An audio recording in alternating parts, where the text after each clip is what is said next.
The story begins with the resounding crack of the judge's gavel, sealing Sera Lancaster's fate. Guilty. Guilty of setting fire to the Crown Prince's palace, a fire that claimed the prince's life. Convicted of arson and murder, she was sentenced to death, to be carried out the following day. Before the hushed courtroom stood the young woman, Sera Lancaster, condemned. As the judge delivered the harshest possible sentence, Sera shook her head violently, a desperate attempt to deny the charges. But a gag stifled her cries, her pleas unheard. The spectators in the gallery only murmured amongst themselves, their whispers laced with curses, branding her a heartless monster. As soldiers escorted Sera towards the dungeons, a familiar voice cut through the somber air. "Head up, Sera. Stand straight." The command demanded her attention. Sera's eyes lifted, and in that instant, recognition flooded her features. Her father, the Duke of Lancaster, and her elder sister, Daisy, had come. But instead of offering comfort, their faces were etched with cold disapproval. "Disgraceful," the Duke muttered, his voice laced with disdain. "She bears no resemblance to a Lancaster." A flicker of naive hope ignited within Sera. Surely, with her family present, her innocence could finally be proven. But a strange glint in Daisy's eye sparked a disquieting unease within her. The Duke's next words extinguished that hope entirely. With a carefully crafted expression of remorse, he addressed the courtroom. "I offer my deepest apologies," he declared, his voice heavy with feigned regret. "I, Jared Lancaster, have failed to properly raise my daughter. I apologize for the trouble Sera has caused." Disbelief washed over Sera. Her own father, the man she loved and trusted, wasn't defending her. His words, carefully chosen, implied her guilt. Dragged away to the dungeons, the soldiers' taunts echoed around her. They sneered, reminding her of the rumors, how she tried to seduce the Crown Prince 3 years prior, and now, consumed by jealousy, had resorted to murder. Shoved roughly into a cell, humiliation and resentment burned within her. No one would listen. No one believed her. She had no idea who had set the fire, who had framed her. The gag, the magic-suppressing shackles binding her wrists, rendered her powerless. She had to find another way out. Lost in thought, a flicker of movement caught her eye. A familiar figure. Hope flared anew. It was Daisy. Her dear sister stood before her cell, a finger pressed to her lips, urging silence. Moments later, the lock clicked, and Daisy slipped inside. "Sera, you need to leave," Daisy urged, her voice laced with what sounded like genuine concern. "Once Father and I find the real culprit, you can return." She soothed her younger sister with comforting words. "I'm so sorry you have to endure this, but it's the only way to lull the true arsonist into a false sense of security. It's so unfair to you, Sera." Wiping away her tears, Sera replied with heartfelt gratitude. "Sister, you're doing all this for me. I don't feel wronged. The Crown Prince was your fiancé. How could I ever harm him?" Daisy nodded in understanding. "I know you wouldn't." Suddenly, Sera's tears flowed freely. I thought you both didn't need me anymore." Daisy gently cupped her sister's face, her voice soft. "You're my sister. How could I abandon you?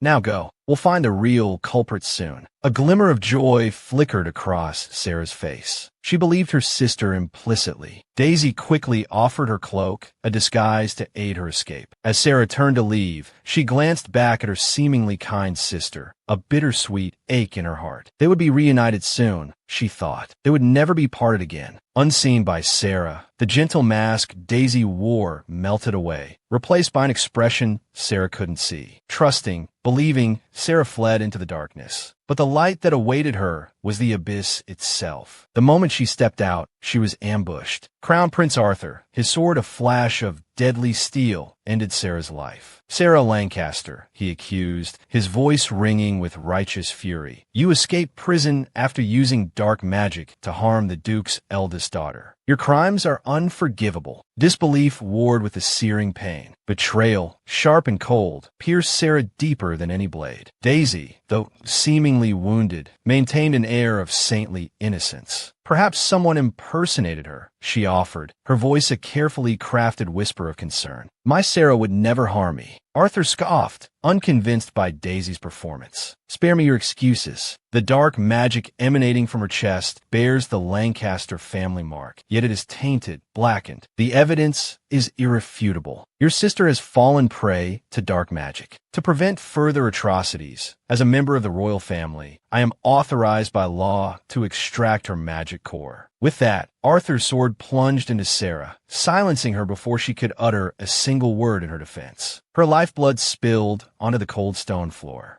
Sera's body lay broken and still. Arthur, gazing at the energy swirling in his hand, a grim satisfaction twisted his lips. As expected of a dark magic user, her power is substantial. It's fortunate we extracted her core before she could inflict further damage. Lying in a growing pool of her own blood, Sera struggled to comprehend the horrific reality. Her magic, the very essence of her being, stolen. Arthur presented the pulsating core to Daisy. Despite her feigned reluctance, he insisted that such potent magic could only be entrusted to a mage with a pure heart like hers. With a sorrowful sigh, Daisy accepted. She then turned towards Sera's lifeless form. Seeing her sister standing over her, Sera's spirit, tethered to the mortal realm, trembled. "You know it wasn't me," she whispered, her voice a ghostly echo. The dark magic the Lancaster family taint wasn't hers. It was Daisy's. Before she could reveal the truth, Daisy leaned down, her voice a venomous whisper in Sera's ear. "Of course, it wasn't you, my poor, sweet sister," Daisy confessed, her voice dripping with false sympathy. "You didn't set fire to the Crown Prince's palace, and neither did I." The mask of kindness shattered, revealing the chilling truth beneath. Daisy's true face, cruel and calculating, was finally unveiled. "This was all for this power," she hissed, her gaze fixed on the swirling core. "You love me, don't you, Sera? So give it to me." Despair and resentment flooded Sera's fading spirit. Her sister, the one she had loved and trusted, had orchestrated her demise. A surge of impotent rage coursed through her. "Why?" she screamed, her voice a silent torment. "Why would you do this to me? Am I not your sister?" To the living, her anguish was nothing more than the ravings of a villain. Unable to defend herself, her cries were lost in the echoing chamber. Arthur, convinced that Sera was threatening Daisy, advanced with his sword. "Daisy's kindness has tolerated this villain for far too long," he roared. "There's no need to wait until tomorrow. Execute her now." He seized Sera's lifeless body, dragging it to the execution platform in the center of the room. Sera's spectral eyes, dull with the finality of death, saw only the blurred faces of the jeering crowd below. Their cries for her immolation echoed in the cavernous space. The common people, fueled by fear and ignorance, sealed the young woman's tragic fate. The flames licked at Sera's body, consuming her in a fiery embrace. Agony, a searing inferno, engulfed her until blessed oblivion claimed her. As the fire consumed her, a chilling realization dawned. Her naivete, her foolish trust, had led her to this gruesome end. But then, she wasn't dead. Not truly. Given another chance, Sera vowed she would never again be so foolishly kind. She would make those who feigned goodness pay. A mysterious cosmic force, born of her pain and fueled by her burning resentment, pulled Sera's consciousness into a strange, ethereal realm. A familiar voice echoed in the darkness. "I told you, humans are nothing but trouble, but you wouldn't listen." As a shadowy figure placed a necklace around Sera's spectral neck, she jolted, a flicker of recognition sparking within her. The mysterious woman's lips moved, her voice a silken whisper. "Go," she urged. "Do what you must." Then, she embraced Sera, a comforting warmth that began to chase away the lingering chill of betrayal and despair. Wearing the strange necklace, Sera drifted from the ethereal realm. Her eyes fluttered open, and she found herself lying in a bed. The opulent furnishings, the rich tapestries, the unmistakable scent of the Crown Prince's palace, recognition slammed into her. Confusion gave way to a chilling certainty as she sat up, the cold bite of iron shackles against her wrists a stark reminder of her predicament. Memories, sharp and vivid, flooded her mind. She was back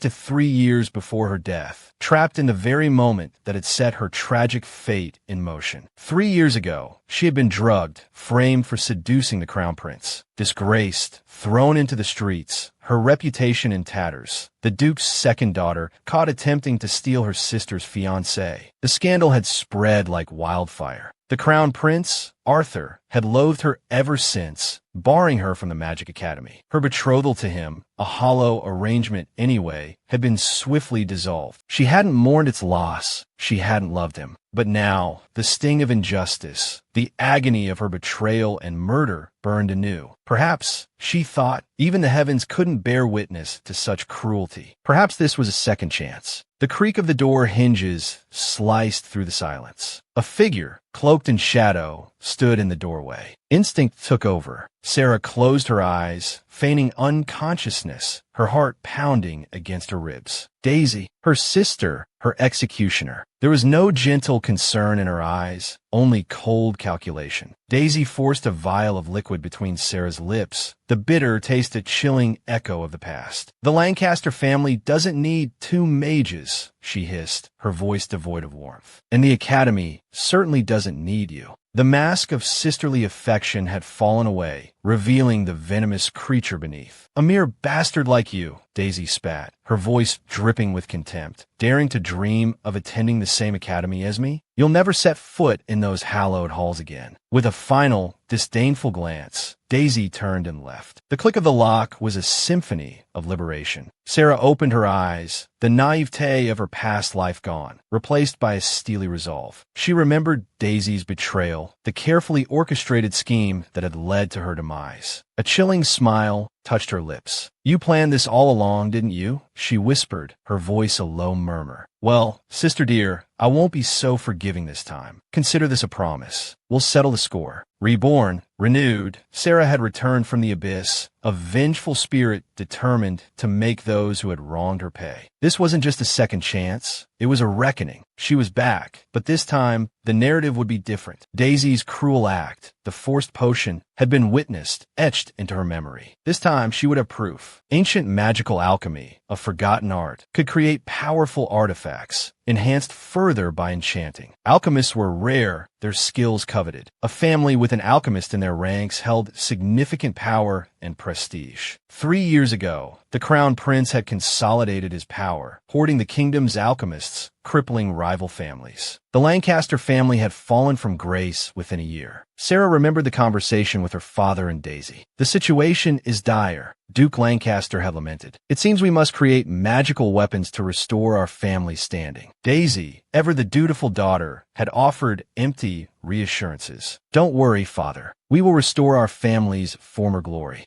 But the Duke had needed more than words. He needed a miracle worker. "Only Sera can create magical weapons," he had declared, his voice heavy with resignation. Daisy, ever the manipulator, had feigned concern, claiming the burden would be too much for her frail younger sister. But Sera, in her naivete, had readily agreed. "If it's just making a few magical weapons," she had chirped, "I can do it." Perhaps, Sera realized now, that was the moment the seeds of Daisy's betrayal had been sown. The memory of her own words stung with the bitterness of regret. She had mistaken manipulation for affection, exploitation for familial love. She had been a fool. Despite all she had done for her family, they had treated her as nothing more than a tool. This time, Sera vowed, this precious opportunity granted by fate would not be wasted. She would change the future. This time, she would not be the one to die. Bursting from the room, Sera screamed, "Help! Someone's trying to kill me." A young man, startled by the commotion, appeared in the hallway. Seeing someone rush out of the crown prince's chambers, the young man demanded furiously, "Who are you? What are you doing here?" "This is the crown prince's residence." Sera's gaze flicked to the side, meeting the icy stare of Crown Prince Arthur. Feigning terror, she pointed at Arthur. "It was you. You tried to kill me." With that, she gathered her skirts and fled, leaving the blond young man sputtering with indignation. "How dare you slander his highness?" Arthur, maintaining his composure, instructed his guard, "Leave her. She's the Duke's second daughter. Her elder sister was supposed to be here today. I don't know what game they're playing. Have someone follow her. Make sure she doesn't cause any trouble outside." The guard hurried after Sera, but she had already left the palace grounds, attracting the attention of passers-by. Suddenly, she stumbled on the steps, falling dramatically to the ground. Despite the sharp pain, she whispered, "Help! Someone's trying to kill me." The guard, flustered, urged her to get up. "Don't do this." The scene drew murmurs from the gathering crowd. "Whose daughter is this? Could be a kidnapping. That's not it at all, the guard quickly denied. Just then, the sound of a carriage approached. Sera turned to see the Lancaster family crest emblazoned on its side. Daisy, as expected, was waiting to watch the show. I don't know what happened, Sera stammered, attempting to explain to her sister. I woke up like this. At that moment, Arthur emerged from the palace gates. Overhearing Sera's accusation, a look of confusion crossed Daisy's face. Maintaining her facade, she rushed to Sera's side. Turning to Arthur, Daisy pleaded, "Your Highness, please forgive my sister. She has always admired you. Please spare her life. Our betrothal can be annulled,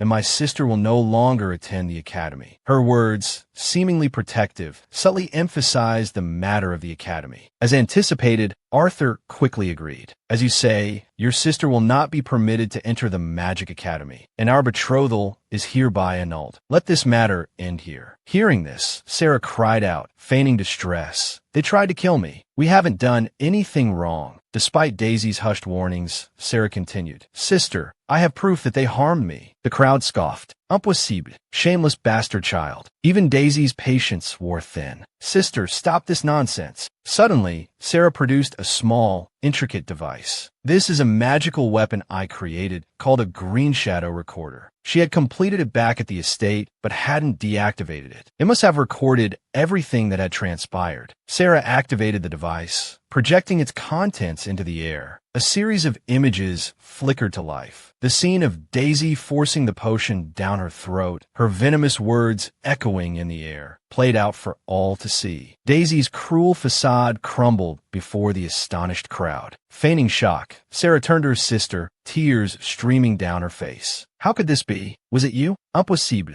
I don't believe it. I trusted you so much." This time, Daisy had no escape. She couldn't believe it. The esteemed eldest daughter of the Lancaster family, embroiled in such a scandal. The crowd erupted in whispers and jeers. In an inconspicuous corner, Arthur smiled, a glint of satisfaction in his eyes. Sera watched the scene unfold, a calm mask concealing her triumph. She had simply revealed the truth. Compared to what she had endured, this was just the beginning. Seeing Daisy's humiliation filled her with a cold satisfaction. Daisy stood speechless, unable to defend herself against the damning evidence. Just then, the clatter of hooves on cobblestones drew everyone's attention. Duke Lancaster arrived, claiming to be passing by and having heard of his daughter's transgression against the crown prince. He offered his apologies, a performance that only deepened Arthur's suspicion that this entire charade was orchestrated by the Duke himself. The Duke's favoritism towards his elder daughter was well known. Sera realized her esteemed father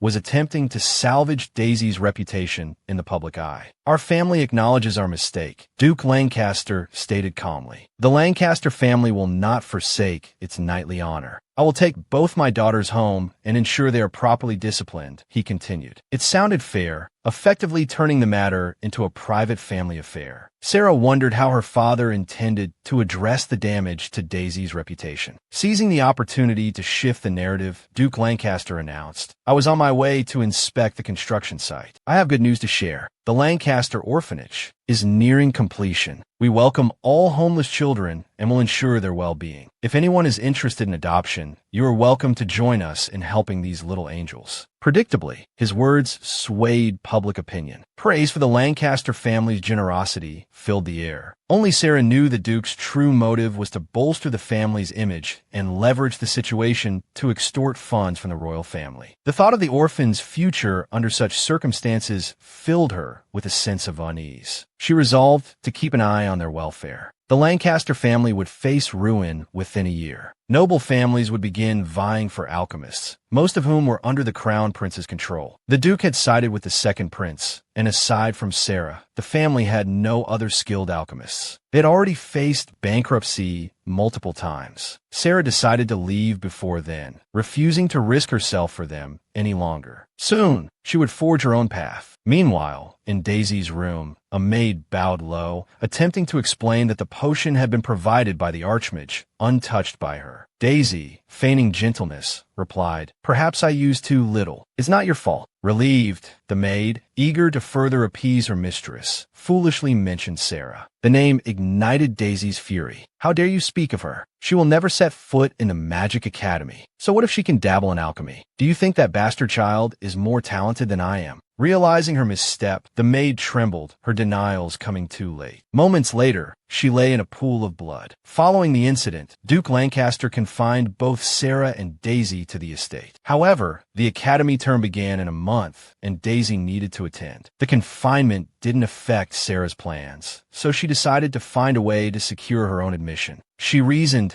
that as long as she timed her outings carefully, no one would notice her absence. Sera's quarters were in an old building near the storage rooms, while Daisy's bedroom was located in the heart of the Duke's mansion. Looking around her meager room, Sera realized she had never truly grasped how appalling her living conditions were. There was nothing of value here, nothing worth taking. Suddenly, her gaze fell upon a pendant hanging around her neck. She wondered if she had always worn it. After a moment, she decided to keep it for now, intending to sell it when the time was right. Her immediate priority was to find someone who could help her gain entry to the academy. Sera made her way to the main part of the Duke's mansion. A servant, startled by her appearance, exclaimed, "You actually came?" Removing her cloak, Sera replied, "I need to see the Duke." The servant led her to a guest room, muttering along the way, "The Duke instructed me to bring you to him if you showed up. I didn't think you actually would, especially after what happened this afternoon." The servant's demeanor shifted abruptly. "If you dare to harm the Duke," he warned Sera, "I won't spare you." They soon arrived at the Duke's chambers, where Sera stood waiting. "You're here earlier than I anticipated," Duke Leo stated coldly. He gestured for Sera to sit. Taking the initiative, Sera spoke, "Your Grace, I apologize for the previous misunderstanding." "I misjudged you," Leo admitted, his expression softening slightly, a hint of satisfaction playing on his lips. After a moment, he waved a hand with practiced nonchalance. "You're not here just to apologize, are you?" "Indeed, Your Grace," Sera replied without hesitation. "I'm here to propose a collaboration." Intrigued, Leo gestured for her to continue. Sera laid out her plan. "I wish to attend the academy. Might I join your ranks? I believe you require a skilled magical alchemist." Leo agreed to Sera's request to join the academy. With little hesitation, he then outlined his own scheme. "As it happens, I have a project that requires additional hands. You can join the team and participate in the competition." Seeing Sera's confusion, he elaborated, "The annual Magic Academy competition. The ultimate victor has the opportunity to earn a noble title and land. Though that's a long way off for you.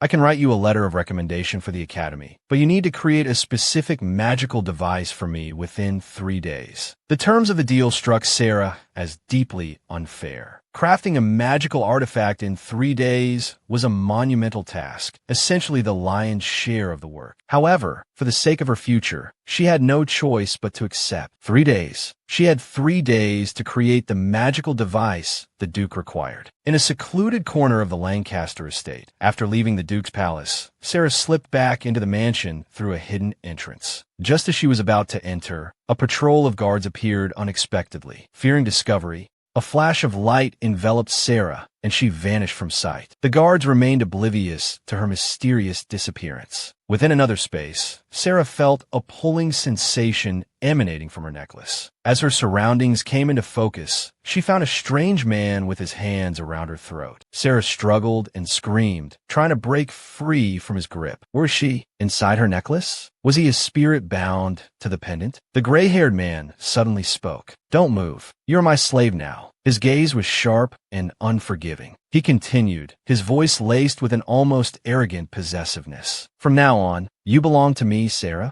After a futile struggle, Sera attempted to compose herself. "What do you want?" she asked. "You're the spirit bound to this necklace, aren't you? You can manifest a physical form, but you can't leave this place, can you?" For those unfamiliar, spirits bound to objects were minor entities, typically unable to leave their vessels. Despite being held captive, Sera attempted to negotiate. "If you want to get out, I can help you. But with your current attitude, it's difficult to cooperate." The gray-haired man scoffed. "A spirit bound to an object? Don't be ridiculous. It's laughable to compare me to such a lowly being." He tilted Sera's chin upwards, his touch unsettlingly intimate. "Obey me. Your master's name is Asut. I am an ancient god." The name Asut struck a chord with Sera. She recalled legends of a supreme ancient god who had vanished one day. Why would such a being be residing within her necklace? As she looked into his violet eyes, a sense of familiarity washed over her. The divine features, the the flowing hair, she felt she had seen them somewhere before. Suddenly, a voice pierced through her subconscious. "Sera, wake up!" When Sera opened her eyes again, everything around her seemed to be in motion. A soot was biting her neck, initiating a master-servant contract. Panic seized her. She couldn't allow this contract to be formed. She had things to do, revenge to exact, a new life to build. Seeing a soot's focus on the ritual, Sera struggled to rise. With a surge of adrenaline, she shoved him away, the effort leaving her breathless, but successfully disrupting the ritual, delaying the binding. Sera locked eyes with Asut, her gaze unwavering. "I refuse your unilateral contract," she declared, her voice ringing with defiance. "Whether you're a god or something else, you will not impose your will upon me." Asut found her defiance amusing. "Such a small human," he mused, a hint of admiration in his tone. "I admit, you've exceeded my expectations. Light magic is indeed rare, but with your current strength, restraining me is merely temporary. When you can no longer resist," he continued, his voice hardening, "I will still forge this contract." Sera's lips curled into a wicked smile. She reached out and patted his cheek with a condescending air. "You still don't understand the situation, do you?" "Even with my limited magic," she purred, her voice laced with a dangerous edge, "it wouldn't be difficult to obliterate a weakened spirit like yours." The word struck a nerve. Asut's expression darkened. Seizing the opportunity, Sera's form began to glow. "Say my name again," she challenged. "It seems I am the true master here." A strange luminescence enveloped them, the air crackling with forgotten power. Sera gasped. This was ancient magic, lost to time, a forbidden art that had vanished with the gods themselves. Asut's voice, now laced with a strange urgency, cut through the shimmering light. "I can help you amplify your magic, ascend to godhood," he offered. "In return, I require your aid in my resurrection once you achieve this power."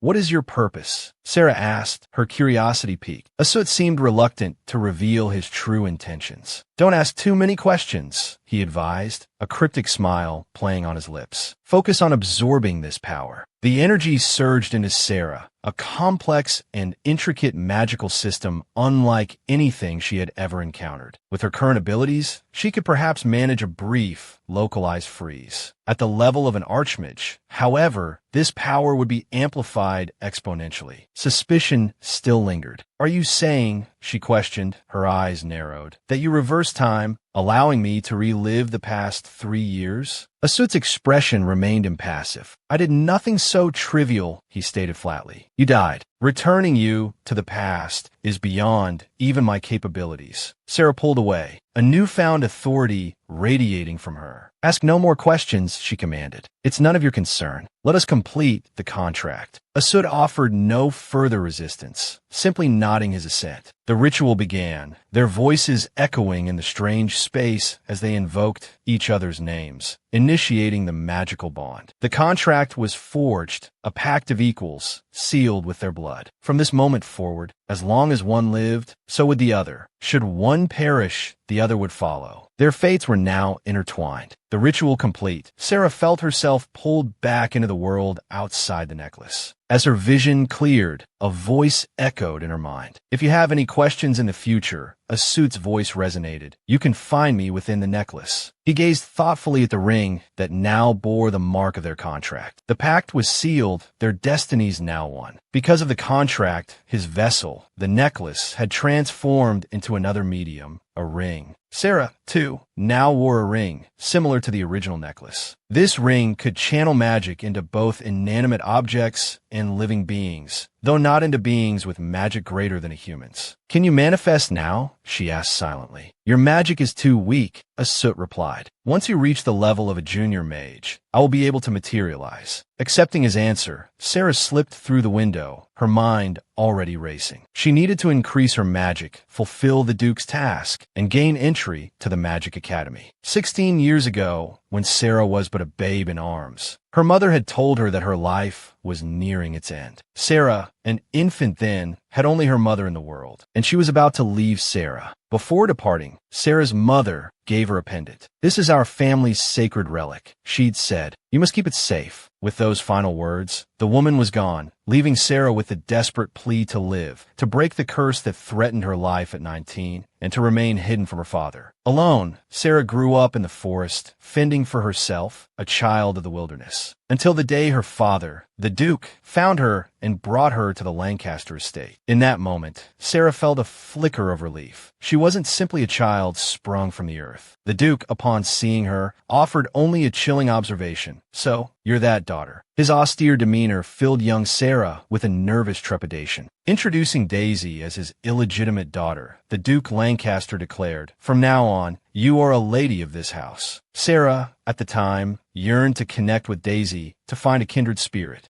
Instead, she was met with Daisy's cold indifference. Within the Duke's mansion, Sera endured the scornful gazes of the servants, a constant reminder of her perceived lowly status as a bastard child. In her second year at the estate, her magic core awakened. It was then that Daisy finally acknowledged her, remarking, "You can perform alchemy? Light magic is quite rare." When Daisy smiled, Sera felt a chill despite the apparent warmth, like prey caught in a predator's gaze. Sera vowed then to settle the score, to repay every slight and injury. She perfected the art of playing the dutiful, virtuous daughter, masking her true intentions. Back in the present, dining with the Duke and her sister, a wave of amusement washed over Sera, and she couldn't help but laugh. Daisy, noticing this, asked curiously, "What's so funny?" Sera replied, "I've just realized I misunderstood everything that happened at the estate. I know you didn't truly mean to harm me. I understand now." Daisy, feigning nonchalance, responded, "It's fine. I'll let it go." Sera then turned to her father, her voice resolute. "Father, I have a request. Please allow me to go out with Daisy. Her coming-of-age ceremony is approaching, and I wish to choose a gift for her as a token of my apology." The Duke Lancaster, pleased with this request, saw it as a fitting gesture for Sera to apologize to Daisy during the ceremony. Daisy, sensing something amiss, subtly hinted to her father that she didn't want her confinement lifted so soon. However, her father had other plans. "If it's lifted so quickly," he mused, "it might appear inappropriate." The Duke Lancaster, after a moment of contemplation, made his decision. "It seems all the nobles will be present that day. For the sake of the Duke's reputation, the incident at the estate should be clarified. Sera, if you apologize properly to Daisy that day, I will lift both of your confinements." Sera, without hesitation, readily agreed. Daisy, with a smile, said, "I look forward to the gift you'll give me that day." Sera's gaze turned icy. "I, too, am looking forward to your coming-of-age ceremony," she replied, a chilling undertone in her voice. In truth, Sera had already prepared a gift, one that Daisy would never forget. Later, in the Duke's study, Daisy spoke with her father privately. "I feel something is strange about Sera's behavior," she confided. "She's not like before. Could it be that she won't listen to me anymore?" The Duke's face darkened. "Lancaster is her home, and I am her father," he stated firmly. "If Sera disobeys the family's commands, she will be deemed an ungrateful traitor." He then suggested, "After your coming-of-age ceremony, make Sera your personal alchemist." The Duke's next words were venomous. He planned to sell the magical artifacts Sera created, claiming them as Daisy's own work. This way, once Daisy inherited the title, other families would be suppressed. All of the Duke's schemes were for Daisy's benefit. Daisy, with a sinister smile, reassured her father, "Don't worry, father. Sera is my only sister. I'll take good care of her." Meanwhile, Asut was conversing with Sera. The gray-haired man suggested that if anyone displeased her, she should simply kill them. After all, her sister Daisy was merely a high mage. Hearing Asut refer to Daisy as an ugly blonde head, Sera privately disagreed. Despite Daisy's cruelty, she was considered quite beautiful amongst the nobility. "I'm only a 2-star mage right now," Sera mused to herself. "I'll bide my time. Revenge is a dish best served cold." Asut, sensing her thoughts, suddenly offered, "Do you want me to take care of her for you?" Sera immediately refused. This was her fight. "No," she said firmly. "I want to do it myself." Asut didn't press the matter further. "Very well," he conceded. "Suit yourself. I'm going to rest now. I've just awakened and need to recover my magical energy." Left with no one to talk to, Sera felt a restless boredom creeping in. Retail therapy, she decided, was the perfect antidote. She strolled down Paladin's Cross Street, a bustling marketplace known for its diverse array of magical goods. In her past life, Sera had frequented this area, earning a meager living as a craftsman. Now, Ironically, she was too poor to afford even the simplest trinket. Her gaze drifted towards a shop displaying royal magical artifacts, the kind of establishment reserved for the nobility. She knew she couldn't afford anything within its gilded walls, not with her current funds. A spark of excitement ignited within her as she noticed a scrap shop next door. Perhaps this was an opportunity. Approaching the scrap dealer, she inquired, "Sir, what kind of scraps do you have available?" The shopkeeper, eyeing her with suspicion, questioned, "Are you here to buy scraps?" Sera responded casually, "Yes, I'm just browsing to see what you have." Just then, a young woman with curly hair spotted Sera and exclaimed, "Hey, look, isn't that the lowly girl from Lady Daisy's house?" The curly-haired woman sneered. "She looks up to no good. Everyone knows about the incident at the prince's mansion. After causing trouble for Lady Daisy, she dares to show her face in public?" Despite her brother's attempts to restrain her, the haughty young woman strode towards Sera, intent on confrontation. Apparently acquainted with Daisy, she seemed eager to pick a fight. "I'll teach you a lesson on behalf of Lady Daisy today," she declared. "Filthy, low-born scum like you should stay in the gutter." Meanwhile, the shopkeeper, curious, asked Sera, "Miss, what kind of scraps are you interested in?" Sera selected a few items and inquired, "I'll take these." "How much?" Seeing Sera's apparent disregard for money, the shopkeeper decided to inflate the price. Just as he was about to name an exorbitant sum, the curly-haired woman boldly stepped forward and taunted, "Isn't this the bastard who seduced the prince and got kicked out? How dare she strut around in public? Is she planning to seduce someone else?" Her loud voice attracted the attention of everyone nearby.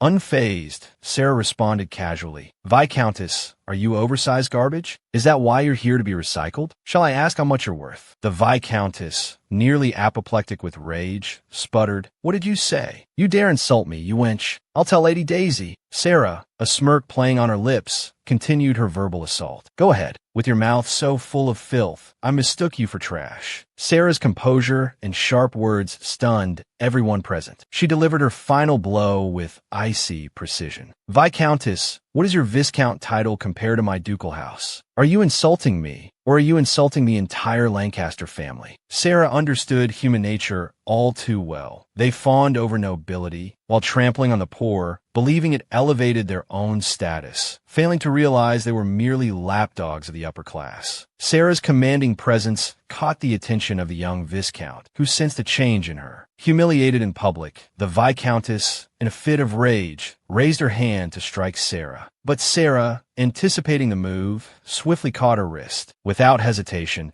she flung the haughty woman's hand away and delivered a resounding slap across her face, in full view of the gathering crowd. "That," Sera stated calmly, "is how you slap someone. Do you understand, Viscountess?" The curly-haired woman could only tremble with fury, her face swelling like a pig's from the impact. At that moment, a young Viscount stepped forward to mediate. "Sister, you were in the wrong too," he said. But the curly-haired woman, Amy, refused to acknowledge her mistake. Pointing at Sera, she shrieked, "She hit me. Hit her back. Now!" Exasperated, the young Viscount, Andre, reminded his sister of their primary objective. "We're here to choose a birthday present for Daisy," he said. "We need to find her the best gift. If we're late, someone else will buy it." At the mention of Daisy's gift, Amy's outrage momentarily subsided. "Oh, we can't have that," she exclaimed. "Daisy's gift must be the best. Let's go choose a present." As they turned to leave, Amy shot a parting glare at Sera. "Next time I see you," she hissed at Sera, "you'll pay for this. Andre, you have to hit her back." Faced with his spoiled sister's demands, the young Viscount could only offer a weary nod. Before disappearing into the crowd, Amy couldn't resist one last jab. "Look at you, scavenging for scraps," she sneered. "What decent gift could you possibly afford for Daisy's birthday?" Seeing Sera's continued indifference, Amy pressed on. "You're so pathetically poor. I'm going to the VIP shops, where everything is far beyond anything you could ever dream of owning." Her words, however, failed to elicit even a flicker of anger from Sera. The protagonist simply dismissed them as the yapping of a small dog. A nearby stall owner, observing Sera's unwavering composure, couldn't help but ask, "Miss, aren't you angry?" Sera replied softly, "She's too foolish. She's been slapped, and yet she still manages to smile. Why should I waste my anger on someone like that?" Sera then turned her attention to a black egg sitting on the stall owner's table. With a single glance, she recognized it as a monster egg. The stall owner, seemingly unaware of its true value, had discarded it amongst a pile of junk. Sera decided to seize the opportunity. "Sir," she addressed the stall owner, "I'll take everything in your shop. Give me a discount. How about 10 gold coins?" The display of power Sera had shown earlier had effectively extinguished any desire the stall owner had to overcharge her. He readily agreed. "Take whatever you want," he said. Sera's heart leaped with joy. She couldn't believe she was acquiring such a treasure trove for a mere 10 gold coins. Quickly, she swept all the scraps into her ring. She suspected Isis was sleeping, as there was no reaction from the spirit. Sera decided to head to the magic tower and rent a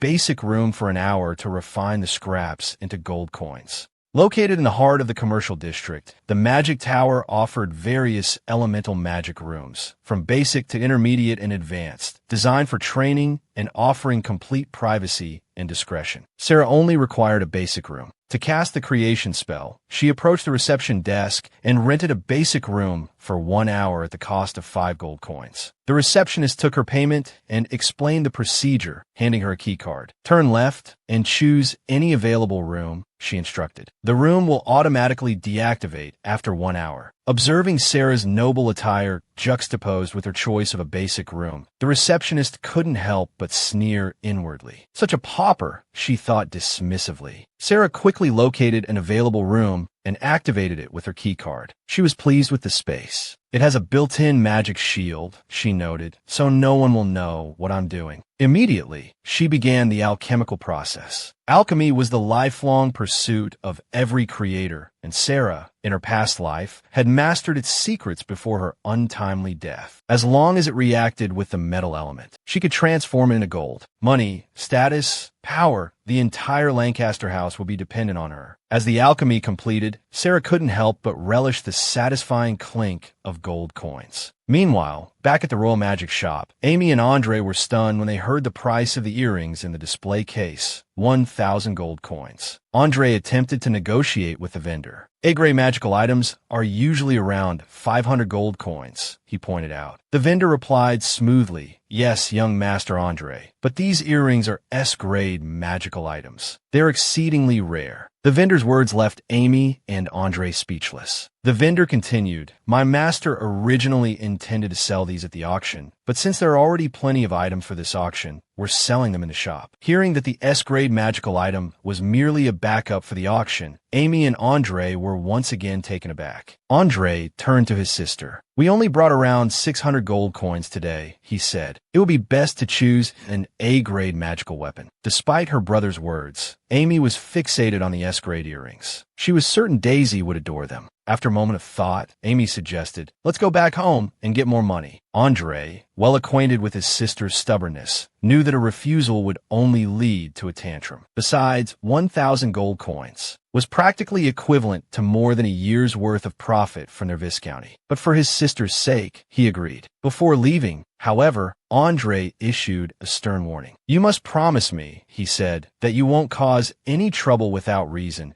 and you absolutely will not bully the Duke's second daughter." Hearing her brother defend an outsider, Amy bristled. "Are you really my brother?" she demanded. "Why do you always take other people's side?" With a sigh of resignation, Amy agreed to her brother's conditions. Just as Andre turned to leave, the chime of the entrance bell rang out, and Sera strode in, an air of confidence surrounding her. Taken aback by Sera's striking appearance, Andre momentarily forgot himself before managing to utter her name. Seeing her acquaintance, Sera offered a polite greeting before subtly indicating that he should move aside. To allow her passage, subtly chastised, Andre sheepishly stepped aside, clearing the way. Watching Sera's arrival, Amy approached with a sneer. "What are you doing here?" she asked, her voice laced with disdain. Unfazed by Amy's animosity, Sera ignored her completely and walked straight towards the display case of magical items. Amy, assuming Sera was a country bumpkin, easily intimidated and incapable of affording anything within the glass, watched with amusement. Sera addressed the vendor. "How much is this?" she asked, gesturing towards the earrings. "I'll take them." The vendor, also assuming Sera couldn't afford such an extravagant item, offered a polite yet condescending smile. "Miss," he said, "those are 1,000 gold coins. Perhaps you'd like to see something else?" Without a word, Sera simply flicked her ring, and 1,000 gold coins materialized before the astonished vendor. Witnessing this display of wealth, Amy instantly suspected the second prince was the source of Sera's funds. Then, recalling the prince's clear preference for Daisy, she quickly revised her assumption, concluding that Sera must have stolen the money. Amy lunged forward, grabbing Sera's arm. "Where did you get this money?" she shrieked. "How could you possibly have so much?" The vendor, witnessing the commotion, started to intervene, but was abruptly stopped by Amy. "Don't sell it to her," she exclaimed. "She's the Duke's illegitimate daughter. That money must be stolen." Recognizing Amy's blatant attempt to provoke a fight and falsely accuse her, Sera simply offered a cold smile. Looking directly at Amy, she challenged, "Then prove I stole it." Her calm demeanor only fueled Amy's conviction that Sera was a thief. Remembering the adage about arguing with fools, Sera decided to disengage. Brushing Amy aside, she said, "I have nothing to say to idiots. Wrap my purchase, please." Amy, however, was not ready to give up. She rushed forward to block the vendor. "No," she cried. "I saw them first. I want them." Stepping aside, Sera laughed derisively. "Did you pay for them?" she asked. "Did you even put down a deposit? If not, they're mine." Just then, the entrance bell chimed again, and Andre returned, only to find his sister causing a scene in the middle of the shop. Seeing her brother, Amy frantically tugged at his sleeve. "We saw them first, didn't we?" she pleaded. The vendor, having assessed the situation, respectfully informed Andre, "Miss Sera has already purchased the S-grade magical item." Secretly pleased, as the 1,000 gold coins represented half his black market earnings, Andre feigned disappointment for his sister's sake. "An A-grade magical item would have been perfectly acceptable," he said soothingly. "Come, Amy, let's choose something else." But the thought of being outdone by Sera was unbearable to Amy. "I want it now," she shrieked, her voice shrill with a desperate need for instant gratification. Andre's face darkened. "Have you had enough?" he growled, his tone laced with a dangerous edge. It was the first time Amy had witnessed such a terrifying demeanor from her brother. Fear choked her outburst, leaving her momentarily speechless. Andre turned to the shopkeeper and Sera, his voice now composed. "I sincerely apologize for the trouble she's caused," he said. Observing Andre's conduct, Sera silently concluded that he, at least, was reasonable. After apologizing to both the shopkeeper and Sera, Andre addressed his sister, his voice cold. "Let's go," he stated firmly. "We'll find an A-grade magical weapon at another shop, or we'll buy nothing at all." Humiliated repeatedly in a single day, Amy's resentment towards Sera festered into pure hatred. As she turned to leave, she couldn't resist spitting venomous words at Sera. "Just you wait, Sera," she hissed, her voice dripping with malice. "You filthy creature, crawling out of the dirt you belong in. You're not even worthy of a single strand of Daisy's hair. You don't deserve to be the second prince's consort. You'll be discarded, just like the dirt beneath my feet. I won't let you get away with this," she added, her voice trembling with rage. Sera, however, remained unmoved by Amy's outburst, refusing to engage with her venomous tirade. The shopkeeper, witnessing the scene, assumed Sera was deeply hurt, silently wiping away imaginary tears. To his disappointment, however, Sera was merely thinking, with detached amusement, "Why would Daisy choose such an incompetent pawn like Amy to deal with me?" A moment later, the vendor presented her with the exquisitely wrapped earrings and a sleek black card. "This is an invitation to the auction," he explained. "Please attend if you're interested." Sera accepted the black card with a subtle smile. Seeing her expression, the vendor felt a pang of sympathy, thinking it a small consolation for the unpleasant encounter. Before departing, Sera pressed a small, intricately crafted object into the vendor's hand, leaving him with a distinct impression of the elegant young woman. Examining the gift, the vendor's eyes widened in surprise. It was a high-grade magical device, capable of recording sound. With his discerning eye, he recognized the potential within Sera, certain she was destined for greatness. Arriving once again at the magic tower, Sera's graceful presence elicited murmurs of admiration. "Who was that lady?" someone whispered. "She's extraordinary." Ignoring the whispers, Sera walked directly to the reception desk. "The Advanced Light Element Cultivation Room," she stated, her voice clear and confident. "I require it with no time limit. Put on my account." She then produced a gleaming gold card. The receptionist, who had previously dismissed her as impoverished, now reassessed his judgment. A gold card from the Imperial Bank required a balance exceeding 10,000 gold coins. Handing her the room key, he said, "The Advanced Light Element Room is on the top floor. I'll have someone escort you." Money, as always, paved the way. Located at an altitude of 8,000 meters, the top floor served as the nexus of the tower, channeling the purest light elements. The air shimmered with a golden radiance. A young attendant led Sera to the designated room, her voice filled with practiced enthusiasm. "This is the only advanced light element cultivation room in the entire tower," she explained. "Your magical element is quite rare.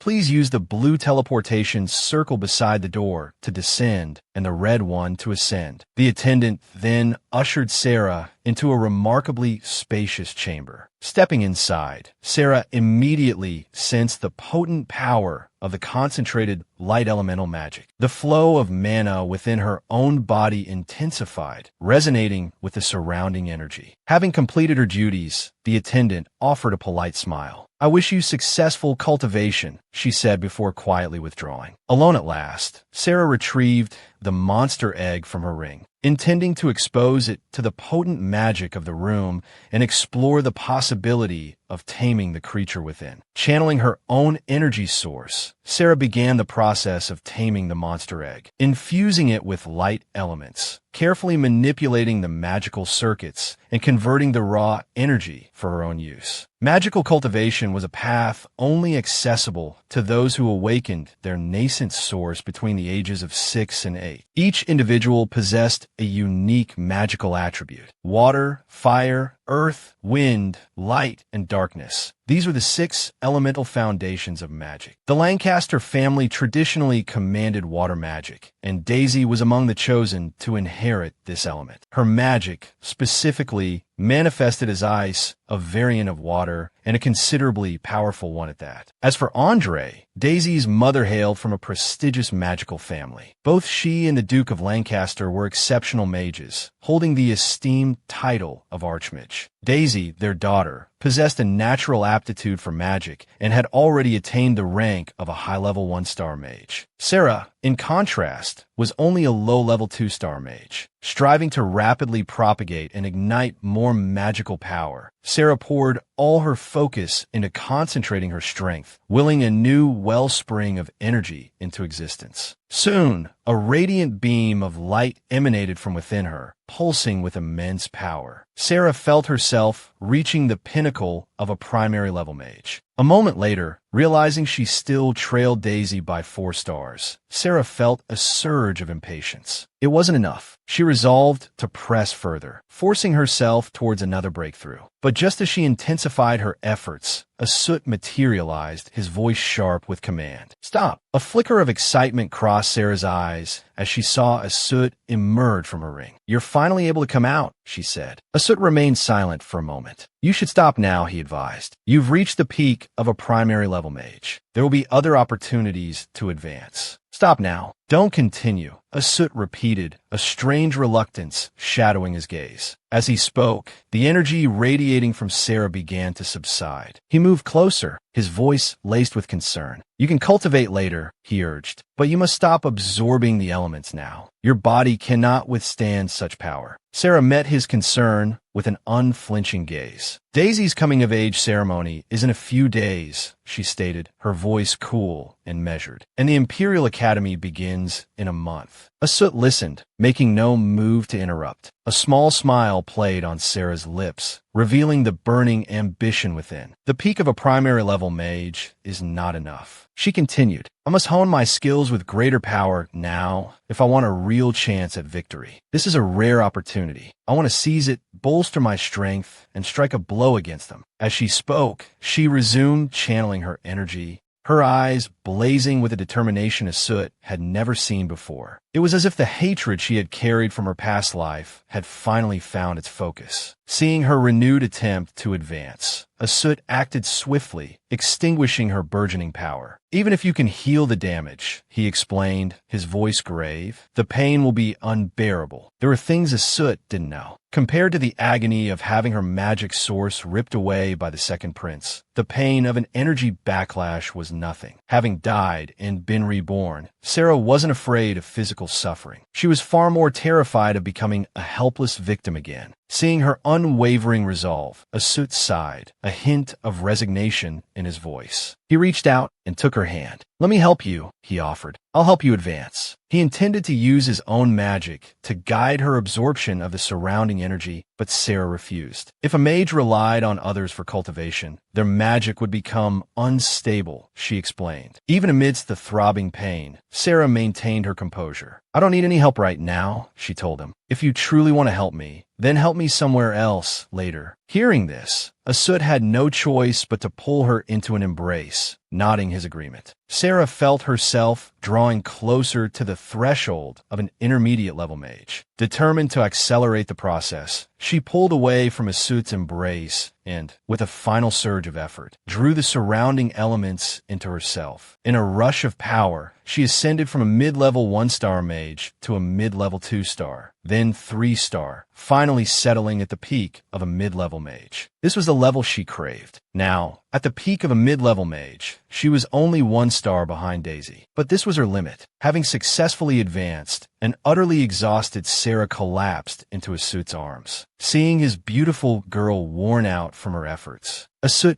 gazed at her tenderly. "You've worked hard, master. Please, rest now." With these words, he placed a loving kiss on Sera's forehead. Though unconscious, Sera still felt something cool brush against her skin, slowly warming as it lingered. Just then, the monster egg emitted a sound, and Sera jolted awake, bewildered by the sensation of a new promise echoing in her mind. Seeing the egg floating in midair, Asut asked curiously, "What kind of egg is that?" Sera admitted she didn't know, but as she watched the cracks spiderwebbing across its surface, she guessed it was about to hatch. Just as she predicted, seconds later, the egg hatched, revealing a small crow. Newly born, it could only cry "R.A.," but this crow recognized the two figures before it as its parents. "Mama, Papa, you're so beautiful. I have a home now," it chirped. The sudden appearance of a child startled Sera. "What is this? Have we already formed a connection?" The little crow chirped cheerfully. "Master Mama, were you and Master Papa doing something naughty?" Before Sera could react, Asut swiftly picked up his coat and gently draped it over her. As if remembering something, Sera turned to the little crow and said sternly, "Don't call him Master Papa."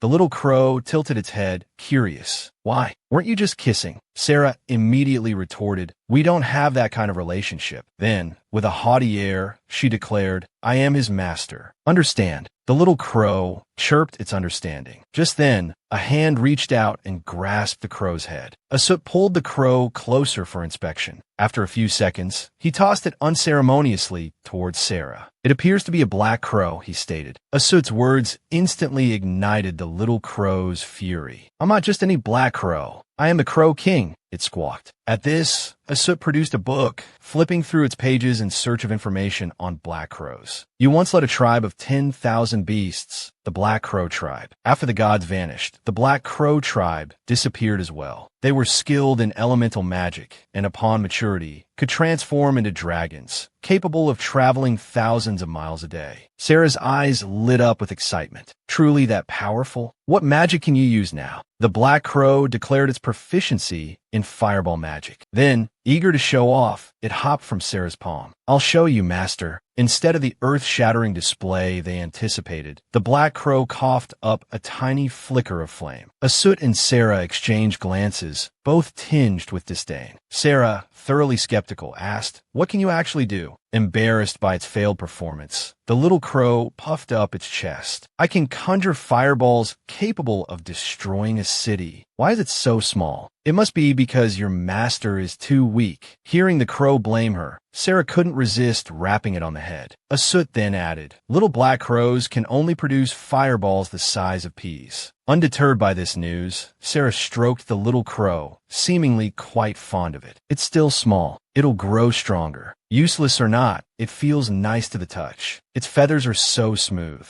Overcome by affection, she excitedly named the crow Lulu. As Lulu basked in Sera's affectionate petting, it felt a surge of killing intent emanating from behind. The source was Asut, the divine being in the distance. Even gods were human, and therefore capable of jealousy. Meanwhile, in the drawing room of the Duke's mansion, the second prince, Arthur, sat conversing with Daisy. "It's been a while, Lady Daisy. Your magic has improved yet again." Daisy responded with her usual modesty. Your Highness is perceptive. I owe it all to my father's guidance in helping me ascend to high-level 2-star. While speaking with Daisy, the second prince couldn't resist mentioning Sera. Lady Daisy, you are truly gifted, unlike your sister. She's utterly useless, just as I expected. Daisy preened inwardly at his words, though she maintained a facade of humility. As long as my sister enjoys the comforts of the Duke's mansion, that is enough. The responsibilities of the family should fall upon me. Their performance dripped with false modesty. Daisy then asked, her voice laced with meaning, I wonder when Sera will return? Are you still waiting for her, Your Highness? Prince Arthur's expression darkened. It's no use her hiding. Today, I will break off our engagement. After leaving the magical realm, Sera, brimming with excitement, bought a gift for Asud, considering it a token of their pact. Asud accepted the gift from Sera, opening it with a sense of ceremony, eager to see what lay within. He hadn't expected such an elegant coat. A flicker of something profound stirred within him, a deep resentment for those who had hurt her, who wished to hurt her. When Asud awoke, even if only for a fleeting moment, he had seen Sera's face in the flames, etched with pain and despair, a look that seemed to resonate deep within his being. Back at the Duke's mansion, a servant entered Sera's room. Second miss, she announced. The eldest miss and the second prince are waiting for you in the drawing room. Upon hearing this, Sera immediately made her way there. Watching her departing figure, the servant behind her began to gossip without hesitation. There's going to be a good show today. I heard the second prince is here to break off the engagement. How could a bastard daughter marry into the royal family? I think she's even lower than us. Lulu, overhearing the servant's words, immediately questioned Sera. Master, who is the second prince? Are you engaged to him? Is he as handsome as Asud? The engagement between Sera and the second prince stemmed from Daisy's betrothal to the crown prince. The crown prince was the son of the deceased empress. After the empress succumbed to illness, the emperor quickly remarried. The current empress wanted her own son, the second Prince Arthur, to marry the Duke's daughter, hence the arranged engagement with Sera. However, this was merely a stopgap measure. With Daisy's engagement to the crown prince now dissolved, the empress and the second prince were eager to replace Daisy with Sera as Arthur's bride. Thinking about this, Sera found Daisy's lack of discernment appalling, considering the second prince's reputation for keeping numerous mistresses. Having composed herself, Sera entered the drawing room. She walked calmly towards the second prince and asked, "What business do you have with me?" Upon seeing Sera, the second prince, without hesitation, produced a contract. "I won't waste words," he said. "Sign this. It dissolves our engagement." Daisy expected Sera to crumble into tears at the termination of their engagement, but the protagonist's reaction disappointed her. Sera took the contract without hesitation and signed it directly. Then, not forgetting to add a touch of sarcasm directed at her false sister, she said, "Drop the act, Daisy. There are no outsiders here." Hearing Sera's disrespectful tone towards Daisy, Arthur stepped forward, as if to protect her. Unfazed, Sera cut him short. "Second prince," she stated coldly, "there's no need for you to appear before me again." Sera's indifference infuriated the second prince, who mistook it for an attempt to attract his attention. Beside him, Daisy offered gentle consolation. "Don't be angry with my sister, Your Highness. She has some issues." Lulu, hearing the blonde girl speak so dismissively of his master, retorted indignantly, "You're the one with issues. Who do you think you are, speaking to my master like that?" Mocked by a bird, Daisy was momentarily speechless. The second prince, however, reacted like a dog whose tail had been stepped on. "What did you say?" he roared. "Where did this ill-mannered bird come from?" At this, Sera let out a cold laugh and addressed the second prince by name, her gaze filled with contempt. "Hurry up and get engaged to my dear sister. I wish you happiness. Otherwise, you might not get another chance." Sera's words sparked a plan in the arrogant Arthur's mind. He decided to maintain his composure in front of Daisy, convinced that Sera was merely trying to get his attention. He believed all he needed to do was beckon, and she would come crawling back. The thought of having both Lancaster sisters thrilled him. After Sera left, the second prince turned to Daisy, a smug grin spreading across his face. "Don't worry," he purred. "I'll formally propose to the Duke. I won't let you suffer any grievance." Daisy feigned shyness, but she had her own agenda. She had no intention of marrying the second prince. He was merely a pawn in her game to acquire the power and wealth held by the queen. Night fell, draping everything in a blanket of quiet. Sera sat in her room, lost in thought about the Duke's establishment of the public orphanage. Her thoughts drifted to the second prince and the queen. In her past life, she had stumbled upon the Duke's ledgers. The contents of those ledgers flashed through her mind. Suddenly, Sera exclaimed, "I've got it! That's how it is!" Lulu, witnessing his master's excitement, chirped curiously, "What have you figured out, master?" Sera confidently told the little black crow, "Tonight, we have two important tasks to accomplish." A while later, Sera arrived at the second prince's residence. Like a seasoned 007 agent, she perched herself on a high vantage point, observing the patrolling guards. Their conversation revealed their mission, to protect Prince Arthur's wealth from thieves. Once the sound of their footsteps faded into the distance, she slipped in through the back door. The sight that greeted her inside was a dazzling display of gold. Lulu couldn't contain his awe. "My heavens, so much money!" The little crow turned to Sera. "Master, is the important task you mentioned stealing all of his money?" Sera nodded, implying that all of it would soon be theirs. She believed the second prince's wealth was ill-gotten, and they were simply returning it to its rightful owners. Meanwhile, the second prince remained blissfully unaware that his hard-earned fortune was being pilfered in the dead of night. He lounged leisurely, his arm around his wanton lover. "Today was a good day," he mused. "I broke off the engagement with that bastard. Tomorrow, we'll buy the most expensive diamond. I'll propose to Daisy on her birthday. With the Duke's support, what right does that pathetic crown prince have to compete with me?" The scene shifted. Having relieved the second prince of his entire fortune, Sera made her way to the commoner's district. In a dilapidated house, a man and woman fretted over their taxes. The queen had enacted a new law requiring commoners like them to pay annual taxes. Failure to comply meant imprisonment. Just as they were at their wits' end, wondering how they would earn the money, their daughter approached. "Mama, I'm hungry," she whimpered. The mother embraced her daughter, her voice thick with despair. "Mama will buy you bread tomorrow, I promise." The father stared at the few coins in the box, his teeth gritted in resentment towards their predicament. Suddenly, someone tossed a bag of money through their doorway. The money was a lifeline for the struggling family. Lulu watched as Sera busied herself distributing the gold coins to the nearby residents. "Master," he chirped, "aren't you going to keep some for yourself? Haven't you spent all your money?" Sera smirked. "Why would I want the second prince's dirty money?" she retorted. "The thought of it makes me sick." She declared dramatically that she had other ways of making money and didn't need those disgusting coins. Lulu's eyes lit up. "So," he chirped excitedly, "when you have money, can you buy me roasted meat?" Sera readily agreed to the little crow's request. Their task complete, the girl and her bird companion headed home. "When you're rich, can you buy me roasted meat?" Sera generously agreed to the little crow's request. Their work done, the pair returned home. As the sun began to set, in the capital's orphanage, the nuns worried over the insufficient aid from the Duke. It wasn't enough to cover the children's daily meals. Overhearing two nuns discussing using their own savings to support the children, Sera realized the head nun was a good person. As the two nuns prayed for blessings, suddenly, a little boy burst into the room, his eyes wide with excitement. "Head nun, an angel sister gave us lots of money." The head nun, startled, questioned him. "Where did this money come from?" The boy, clutching the gold coins, beamed. "There are many more bags outside. The angel sister gave them to us." Facing dozens of bags overflowing with gold, the head nun remained suspicious. Who could be so generous? Then, she noticed a letter tucked inside one of the bags. After reading the letter, her expression turned serious. She summoned the assistant nun and instructed her to take the children to a place beyond the Duke's reach that very night. The gravity of the situation settled upon her, but then, remembering her preparations for the following day, she burst into laughter. "It seems tomorrow will be quite a show."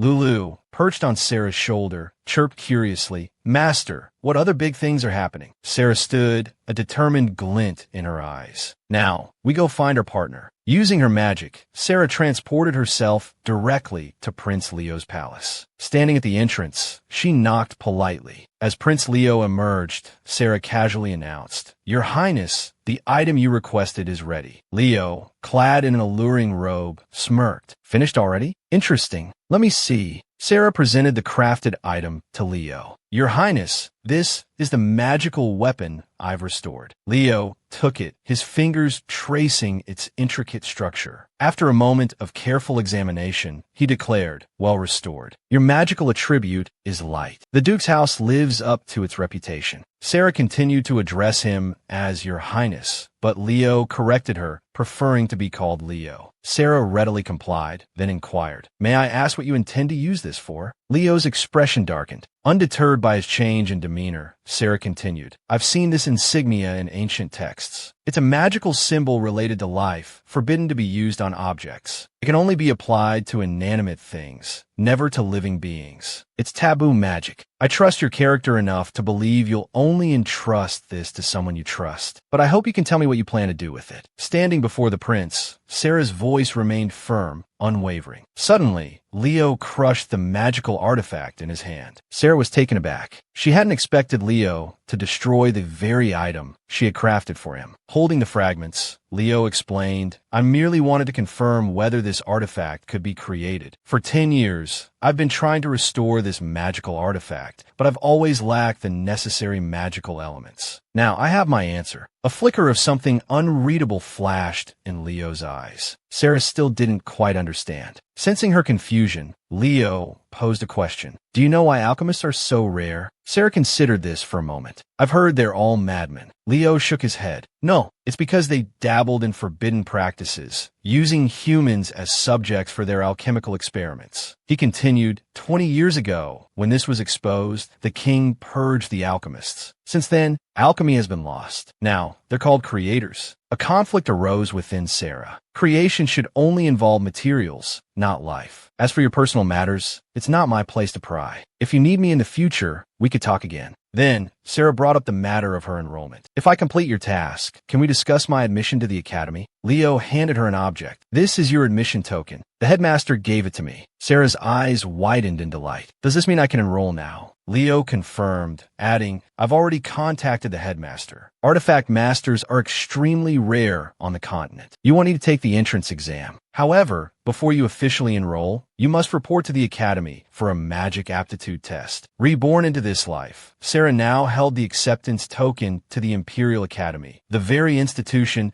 she had always dreamed of attending. After Sera departed, a subordinate abruptly entered. "Your Highness, you summoned me." Leo, his expression unreadable, instructed, "Suppress any information regarding Sera's magical attribute. Absolutely do not let the royal family or the Pope know. This way, she will be temporarily safe until she arrives at the academy." He continued, "Once she enrolls, the academy will guarantee her safety." The subordinate bowed and left to carry out the order. Then, Leo mentioned attending the Duke's coming-of-age ceremony. The subordinate, surprised, questioned, "Your Highness, didn't you say you didn't want to go?" Leo's response was nonchalant. "Simply make the necessary preparations." After a moment of contemplation, the subordinate ventured a guess. "Are you going because you're worried Miss Sera might be mistreated?" Leo didn't deny the speculation, merely responding with a smile. "Look after our juniors." The next day, at the second prince's residence, Arthur awoke after a passionate night with his lover only to be met with shocking news. His entire fortune had been stolen. Furious, he ordered his soldiers to apprehend the thief, promising immediate execution upon capture. Still reeling from the theft, another soldier burst in, panicked. "Your Highness, something's happened at the orphanage you and the Duke jointly operate. Everyone there has vanished overnight." This news further enraged Arthur. According to his subordinates, the head nun had left behind a notice accusing Duke Lancaster of embezzling the orphanage's funds before disappearing. Now a crowd gathered, reading the accusatory letter posted on the orphanage doors. Each person who read it gasped, covering their mouths in shock. The letter detailed how the Duke and the second prince had misappropriated the orphanage's money. To protect the children, the head nun and assistant nun had decided to leave the capital, explicitly exposing their crimes. The news quickly reached Duke Lancaster. He remained remarkably calm, feigning indifference, and calmly instructed his subordinates. Announced that the head nun embezzled the funds and fled. Dispatch men to pursue her along all routes leading out of the capital. Search every city, leave no stone unturned. Once found, eliminate her. Then, declare that she committed suicide out of guilt. For Duke Lancaster, Daisy's coming-of-age ceremony was the priority. He would tolerate no disruptions. Soon, the day of the ceremony arrived, the most important day for the Duke's house. The mansion buzzed with activity, preparing. To welcome the guests, Daisy sought out Sera. "Sister, this is the dress I've prepared for you. Don't be upset about the broken engagement. Enjoy the banquet tonight." Sera accepted the offered dress. Reborn into this life, she knew that on such important occasions, Daisy would typically present her with a hand-me-down, a tactic to prevent Sera from outshining her. Daisy, still unaware that her sister was no longer naive, continued with a false smile. "I must go prepare for the ceremony. I'm looking forward to the gift you've chosen for me." Sera knew that if she wore this dress, the nobles would recognize it as one of Daisy's cast-offs and find ways to mock her. But she was determined not to let that happen. Sera had once thought that perhaps the dress was expensive, and her sister and father gave her old clothes to save money. However, no matter how expensive it was, in the wealthy Duke's household, it was impossible that they couldn't afford a new dress. Everyone can sacrifice their own happiness for the people they long for. For the person you desire, you endure, you tolerate, you sacrifice. It's also a kind of happiness. Rewinding back to the past, the Duke, visiting Sera's family, spoke with a smile about the lamb they raised. "We feed the lamb grass, give it water, even provide it with shelter." Those words, like a thorn, lodged themselves in Sera's memory, refusing to be dislodged. He believed that if you guided such creatures, they would feel happiness. If you neglected them, they would suffer, living a miserable existence. Ultimately, the Duke simply told Sera that he would help the lamb, just as he had helped Sera escape the mountains and become the second Miss Lancaster. Only now did Sera realize it wasn't just about a lamb, but about her and Daisy. The Duke's treatment of her and her sister was vastly different. This time, Sera was determined not to be a docile lamb, manipulated at will. She tossed the dress Daisy had given her into a chest as if it were trash. Meanwhile, at the Holy Temple, a subordinate reported to the Pope, "Your Holiness, today is the coming-of-age ceremony for the head of the Lancaster family. Will you attend the banquet?" The Pope smiled. "It's merely a play. After all, without a little illumination, the current Duke might not be in his position." He then instructed his subordinate to observe and let the Marquis and the Duke contend with each other. On the way back to the royal capital, Vivian, the Marquis's granddaughter, complained indignantly, "My grandfather loathes the Duke's family. Why must I attend her coming-of-age ceremony?" The elder beside her explained with a gentle smile, "Both our Marquis family and the Count's family are sending their heirs. The coming-of-age ceremony is crucial. It determines whether the heir is truly the heir." Vivian remained uninterested. "The Duke's house is insidious, always opposing us. Even if their ancestors were present, they wouldn't choose Daisy." Old Marquis Campbell seemed to agree with his granddaughter, chuckling and finding her words quite sensible. Soon, the coming-of-age banquet commenced. Nobles from all over gathered in the grand hall of the Duke's mansion. They surrounded Duke Lancaster and Daisy, showering them with compliments. "Your Grace, you've raised your daughter admirably. She's both beautiful and magically gifted. We hear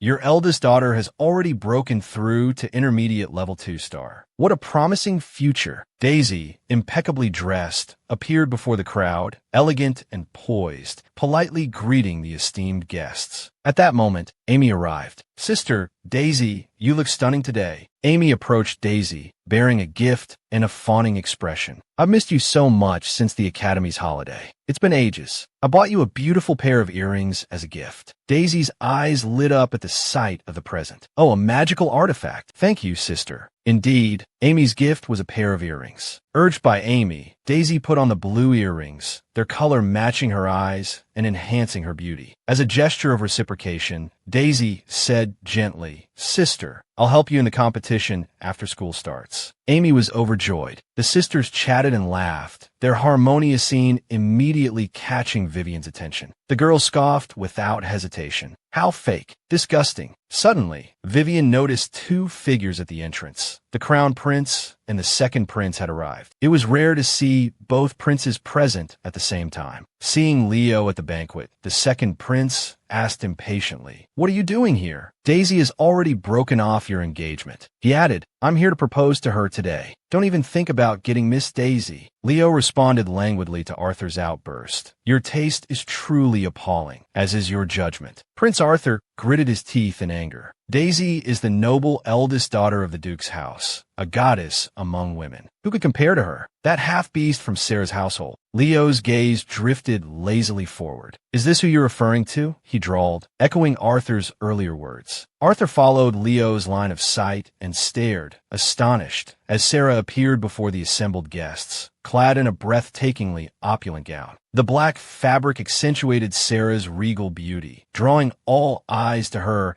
as she became the undeniable center of the banquet. Positioning herself deliberately in front of Daisy, she spoke with a carefully crafted air of nonchalance. "Dreadfully sorry to be late," she murmured. "No one offered to show me the way." Daisy's face paled, her expression turning thunderous as she watched Sera's radiant entrance. She couldn't fathom why Sera wasn't wearing the discarded dress she'd given her. Sera was supposed to exist as a shadow, a mere insect beneath her brilliance, not standing here, stealing her spotlight. At this point, some of the guests began to realize Sera's true identity, the Marquis's illegitimate daughter. They couldn't believe that a bastard child could possess such captivating beauty. Now, faced with the scrutiny of the crowd, Sera felt none of her former fear or shyness. Praise or insult, it was all the same. Their opinions held no weight, no value to her. A newfound sense of wholeness permeated her being. To break the charged silence, Daisy stepped forward, forcing a smile. "I was so worried about you, sister. I'm relieved you finally arrived." Outwardly, Daisy maintained a veneer of composure, but inwardly, turmoil raged. Her eyes fixed on Sera's new earrings, suspicion blossoming that they were a gift from the second prince. Suddenly, Amy stepped forward, eager to goad Sera. Unable to contain herself, she waved a hand dismissively. "Sera, what gift did you bring for Daisy? You're wearing such extravagant earrings yourself. Surely you haven't forgotten to bring something for your sister." The protagonist glanced at Amy with disdain. "My gift will be presented after the coming-of-age ceremony. It will certainly be far more valuable than those earrings." Daisy, listening intently, wore an expectant expression, feigning eagerness. Amy, however, remained unsatisfied. Resentment etched on her face. She sneered. I doubt you could produce anything of real value. It's not so easy to feign wealth. Who knows where you got your money?" Despite her efforts to remain composed, Amy's words pricked at Sera. Just then, a servant informed the Duke that it was time for the ceremony to begin.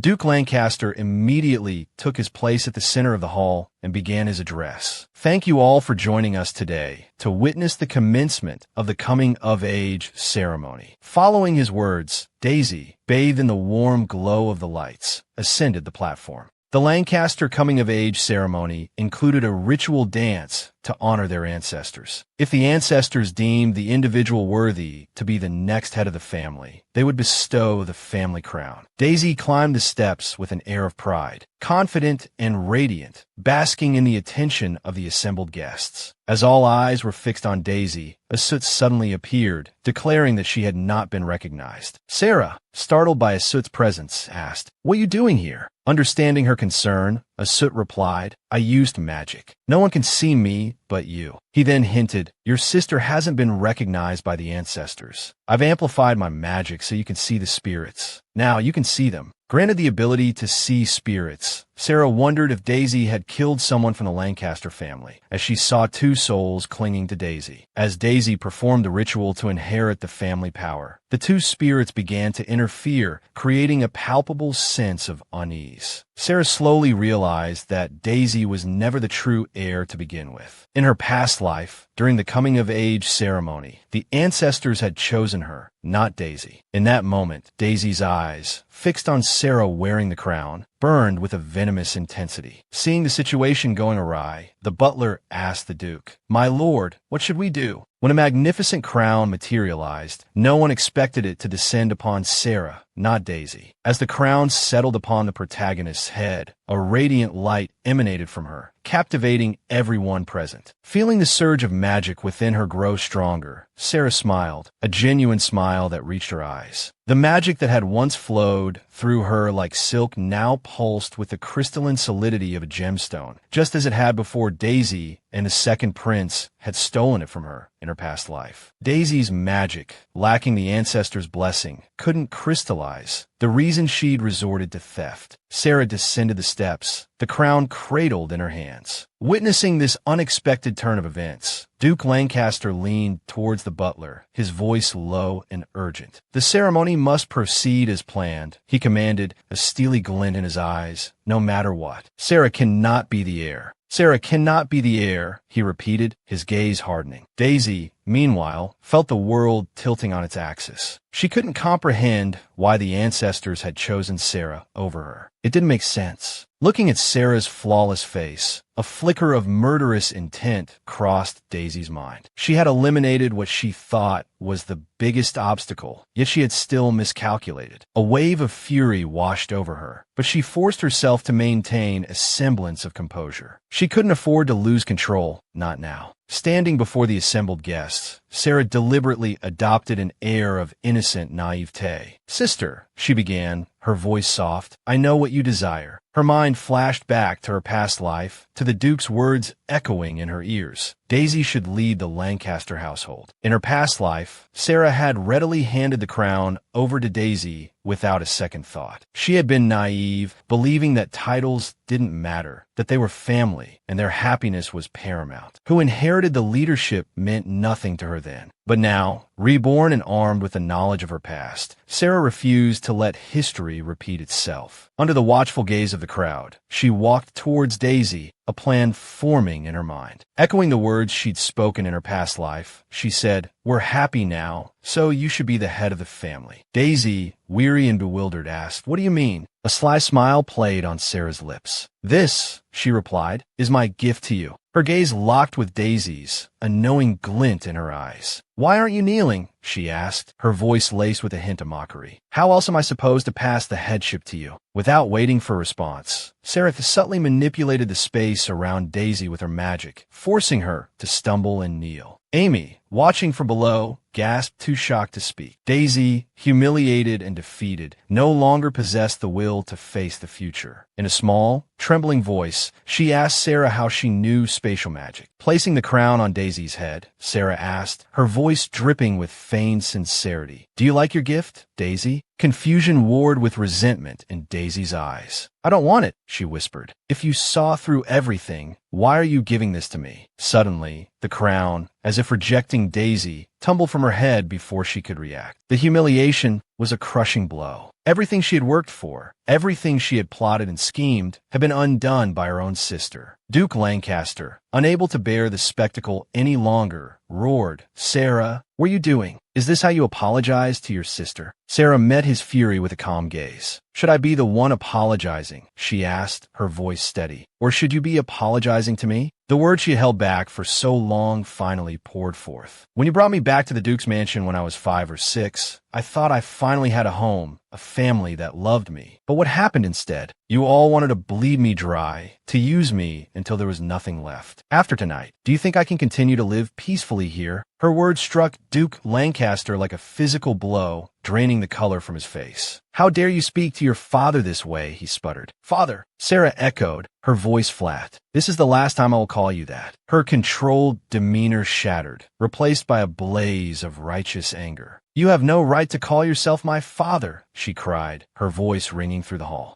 But my mother abandoned us in a remote village." Seeing Sera publicly accuse him of abandoning his wife and daughter for the sake of family honor, Duke Lancaster was forced to backpedal. "It's a misunderstanding," he stammered, his voice laced with desperation. "Your mother took you away. I've been searching for you all this time. I care about you deeply. Everything I've done for you. How can you say such hurtful things?" Duke Lancaster's words only fueled the inferno of Sera's rage. She erupted, a raw scream tearing from her throat. Silence. The sheer force of her outburst, the terrifying power that radiated from her, was unlike anything Duke Lancaster or the assembled guests had ever witnessed. They stood frozen, staring at her in stunned silence. The final thread connecting Sera to the Lancaster family snapped. "I have nothing more to say to any of you," she declared, her voice ringing with finality. "You know what you've done." With a flick of her wrist, she flung a stack of gathered documents into the air, scattering them amongst the shocked guests. Some scrambled to catch the falling papers. As they scanned the documents, a wave of murmurs rippled through the crowd. The papers revealed the Lancaster family's darkest secrets, proof of the Duke and Prince Arthur's embezzlement of funds meant for the orphanage. Sera's jaw clenched as she stared at the man she had called father for so many years, his mask of paternal concern crumbling before her eyes. "You're all despicable," she spat, her voice thick with disgust. Within the small world contained within her ring, Asut sat calmly reading, a picture of serenity amidst the chaos. He sent a calming thought to Sera, urging her to leave this place, this den of vipers, behind. "There's nothing left for you here. Just as you promised Sera, wherever you wish to go, I will accompany you." Sera felt the warmth of his presence, a comforting anchor in the storm raging around her. She drew a deep breath, forcing herself to regain control. "You're right," she thought, echoing his sentiment. "I feel the same way. Asut, could I borrow your dagger?" The dagger materialized in her hand, its cool metal a stark contrast to the burning anger coursing through her veins. Holding it aloft, she addressed the stunned assembly. Today at this ceremony, with the guests and the ancestors as witnesses, Vivian, witnessing the unfolding drama, turned to her grandfather, her eyes alight with excitement. "Grandfather, we came at just the right moment. A spectacle like this is a once-in-a-millennium event." Sera began to chant, her voice resonating with power. "Gods above, magic below, I, Sera,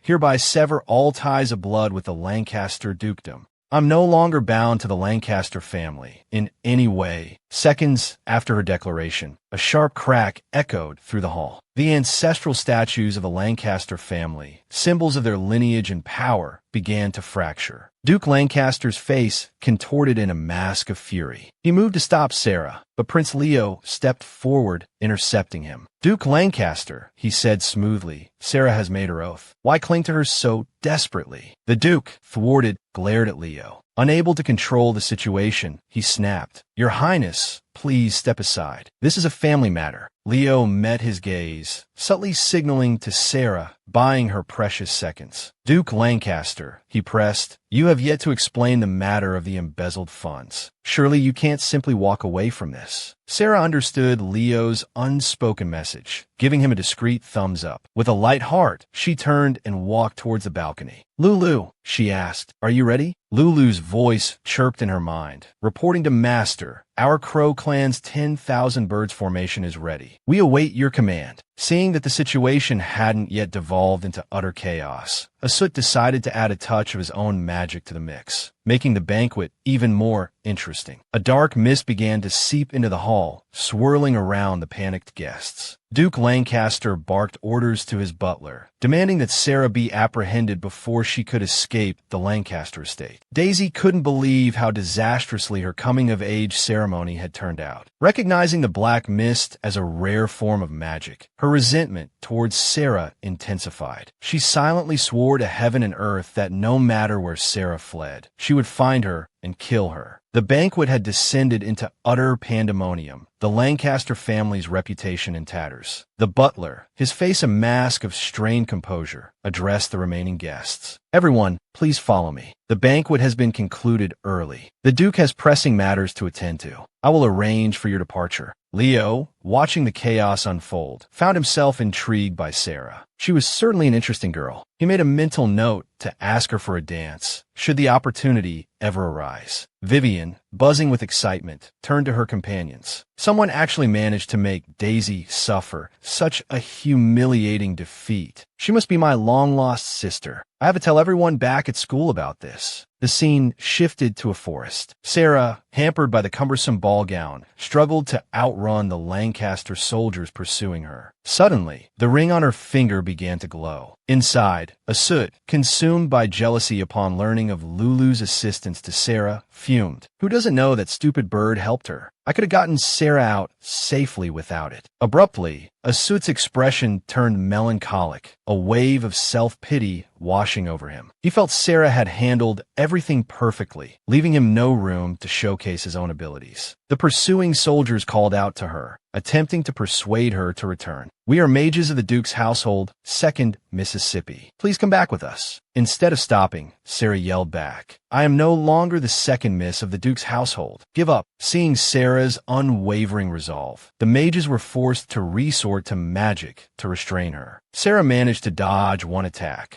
but she could sense the power behind it belonged to a high-level mage, even stronger than Daisy. Based on her observations, there were several others lurking in the shadows, waiting to ambush her. Then, the mages launched a barrage of attacks. "We are under the Duke's orders to bring you back, Sera." As she ran, Sera noticed another mage, preparing to ambush her from the left. Without hesitation, she leaped onto a high branch of a nearby tree. Perched above, the little crow Lulu declared with unwavering determination, "Master, run. My subordinates will protect you." Sera, wondering who Lulu's subordinates could possibly be, looked up just as a dark mass appeared in the sky. Seeing the flock of crows, Sera couldn't help but worry. Aren't they all low-level magical beasts? I'm afraid they won't be able to withstand those mages. Despite this, Lulu, putting on a brave front, waved a wing like a seasoned commander, ordering the rest of the crows to defecate on the mages' heads. In an instant, the mages were forced to endure the pungent aroma of crow droppings. Just then, Sera slipped and nearly fell from the branch. Seeing this, Lulu mistakenly assumed his master was worried about him. But reality was harsh. Panicked, Sera lost her grip and tumbled from the tree. Luckily, Asut, her Prince Charming, swooped in on his white steed and caught her midair, making a dramatic entrance. He held her close and said, "My princess, why didn't you come to me when you were in trouble?" Seeing Asut, Sera felt a wave of relief wash over her and subtly indicated for him to take her away. Asut, however, seemed reluctant. He glanced at the mages, realizing their intent to capture Sera, and swiftly punished them with magic, immobilizing them before obliterating them with a separation spell. Screams echoed through the forest. Unaware of what had truly transpired, Sera, still believing they were being pursued, urged Asut to hurry and take her away. After a while, noticing no one following them, she asked curiously, "Where did they go?" Moments later, she gasped, assuming Lulu had driven them away. Asut, hearing Sera praise the fluffy crow instead of him, felt a pang of jealousy. Holding her tightly, he asked, "Where are we going now?" Sera thought for a moment, a sudden realization dawning on her. A moment later, blushing, she pushed Asut away and stammered, I want to go back to school." With that, she turned and hurried off, completely ignoring Asut's flushed face. An invisible connection seemed to have formed between them, a connection that hinted at something akin to romance. A while later, Lulu returned. Witnessing the aftermath of Asut's obliteration of the mages, the Black Crow felt a surge of relief. Master's man is terrifying. Those high-level mages were completely annihilated. It's a good thing I didn't provoke him earlier. I would have become lemongrass chili stir-fried crow. Lulu informed Sera of his return from above. Just then, Sera stopped at a small fork in the forest path. She turned to Asut and said, "This place feels familiar, like somewhere I lived when I was young." Elsewhere, on the way back to the royal palace, a subordinate spoke up, "Second Prince, are we really doing the right thing?" Arthur replied nonchalantly, "The Duke's household is exposed. We must leave immediately." Hearing this, the subordinate suggested, "About the embezzlement, do you still intend to proceed with the marriage alliance with the Lancaster family? This matter is incredibly sensitive, especially. It's best to sever ties." Arthur disagreed, interrupting his subordinate. "Don't worry about that cunning old Duke. He can handle this. The engagement must continue, but it must be with Sera." The subordinate asked curiously, But Miss Sera has already severed ties with the Duke's household, Arthur replied nonchalantly. It's just a little girl throwing a tantrum. A bit of coaxing will do the trick. After we're together, I'll take her back to Lancaster to inherit the family fortune. It turned out that the moment second Prince Arthur saw Sera at the banquet, he was captivated by her beauty and the thought of marrying her arose. The scene changed, and Sera, guided by fragmented childhood memories, continued her journey. Along the way, Asut keenly perceived something. There are faint traces of magic here, a barrier spell preventing entry. Judging by the residue, it's at least 10 years old. Sera stopped abruptly, her gaze fixed on the house before her. In this moment, she couldn't believe she had actually found the place where she had lived as a child. A strange feeling washed over Sera once more. She opened the door and stepped inside. Seeing the objects around her, a dazed expression settled upon her face. Slowly, she walked forward, step by step. Suddenly, a photograph on the table caught her eye. Sera picked it up, and a flood of memories surged into her mind. She began to recount to Asut and Lulu, "This cabin was left to me by my mother. I lived here when I was little. I don't know what my mother looked like, but I guess my father might still have another picture of her. But this is the only one I have." As Sera spoke, an unprecedented sadness filled her eyes. After exploring the house, Sera and Asut sat on the porch, gazing at the surrounding scenery. There, she poured out her heart to Asut. "Sometimes I wonder why my parents even had me. Where did my mother go? Is she still alive in this world? Was I a burden to her? Is that why she left me?" Sensing the sorrow in Sera's voice, Asut didn't say much, only offering words of comfort, assuring her that her mother must have loved her very much. He explained to Sera that the cabin and the surrounding mountains were enveloped in a protective barrier, concealing their presence. Even a great mage would get lost and be unable to enter. It was an extremely advanced spell, but it might have been weaker when cast, so its power had diminished over the years. 10 years have passed. Someone with such powerful magic, her mother couldn't have not loved her. Hearing Asut's words, Sera pondered for a moment, then smiled brightly. However, if one looked closely, they could still see the tears welling up in her eyes. Not wanting Asut to see, Sera deliberately turned away. Her action inadvertently caught Asut's attention. He knew what she was thinking and intentionally kept his gaze straight ahead, choosing not to pry further. Seeing this, Lulu, exasperated, transformed into a 7-striped crow form and chided, "You blockhead, go comfort her." Hearing this, Asut's face flushed. As a god, he had never comforted anyone before, so he didn't know what to do. After a moment, Asut spoke to Sera. "The moon is beautiful tonight. May I have this dance?" It was Asut's way of easing Sera's sadness. Hearing his invitation, Sera was taken aback.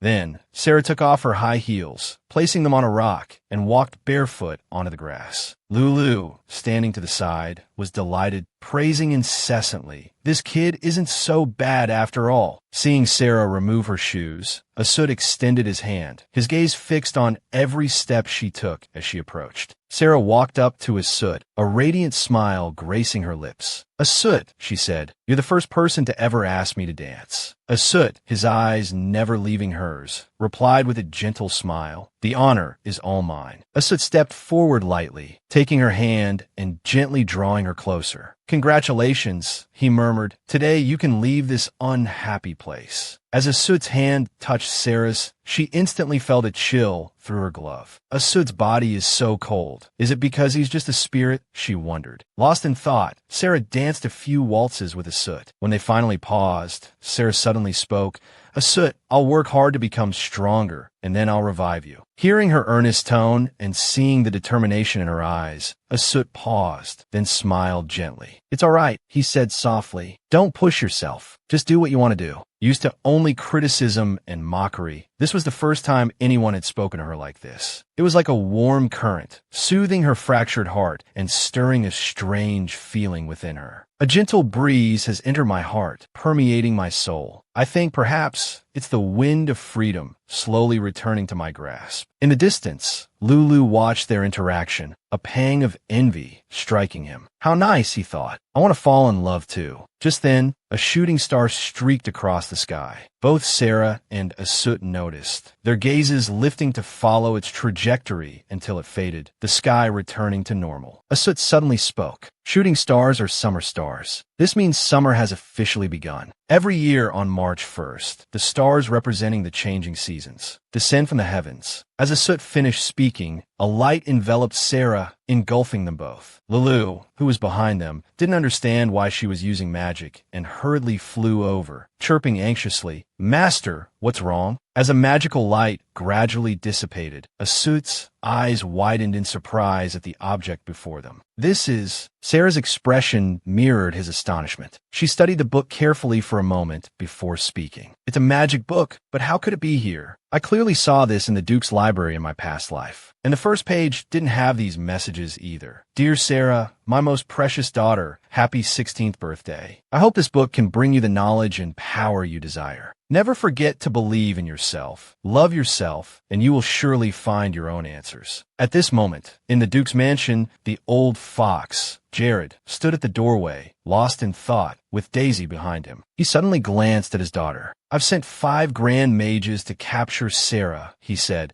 his expression hardening into one of displeasure. "She argued with you so fiercely. If you can't mend a relationship between you two." He sighed deeply. "Then we'll have to make plans in advance." Daisy, seemingly understanding her father's intentions, coldly voiced a plan to seize Sera's magic core and absorb its power. The old man, hands clasped behind his back, pondered this seriously, then cautioned, "Sera isn't as easy to deal with as she used to be. Although her magic level hasn't surpassed yours yet, it's hard to say what the future holds." Daisy, of course, knew this, and she nodded in understanding. Then, gracefully lifting her skirt, she curtsied with aristocratic elegance. "Then I'll return to my training room now," she said. Even after she left, old Jared remained silent, lost in thought, quietly calculating his other plans. Though the outer door had closed, Daisy hadn't yet left. Overhearing the butler's words, she sighed regretfully. If Master and Madam were still alive, he lamented, perhaps things wouldn't have turned out this way. The next morning, Sera had everything prepared. She sighed. "It's finally time to go. I've always wanted to go to the academy." Looking at the old, familiar house before her, a mix of emotions welled up within Sera. Holding the book her mother had given her, she whispered in her heart, "Mother, I'll do my best. Are you still alive somewhere in this world? What exactly happened that year? How did that person leave Lancaster? Where did they ultimately go? I will uncover all these questions and secrets, one by one." With that said, she turned to Asut with a smile, signaling their departure. Asut, who had been observing her, suddenly noticed something missing. "Sera, where's your ring?" he asked quickly. Sera immediately replied, "It's in my pocket." Sera frowned, looking a little displeased. "Put it on," Asut insisted. "Don't lose it, and don't take it off again." Sera obediently took the ring from her pocket and slipped it onto her finger. Seeing his strange behavior, she asked curiously, "All right, but why did you float away earlier?" Asut crossed his arms. "Because I've been outside for too long," he explained. "My power has weakened." Seeing this, Sera raised her hand. "Then go back into the ring," she suggested. Asut heard her suggestion, but pretended not to, remaining silent with his arms crossed, hovering near Lulu, who was perched above Sera. Sera, not understanding his intentions, tentatively asked, "You don't want to go in?" At this, Asut finally spoke, his tone indifferent yet laced with concern. "If we encounter a magical beast on the road, it could swallow you whole in one gulp." Sera chuckled softly, realizing his reason. "Am I really that weak?" she teased. "Go back to the ring and cultivate. If there's anything I can't handle, you can come out again." Considering that staying outside would consume more of his power, Asut nodded in agreement. "Yes, that makes sense. Cultivating in the ring and appearing quickly when you need help would be better." Asut tossed her a book, offering a final reminder before vanishing into the ring. "This book is written by me," he said. "It contains the basic knowledge of magical power. Make sure you read it." Sera murmured the title Asut mentioned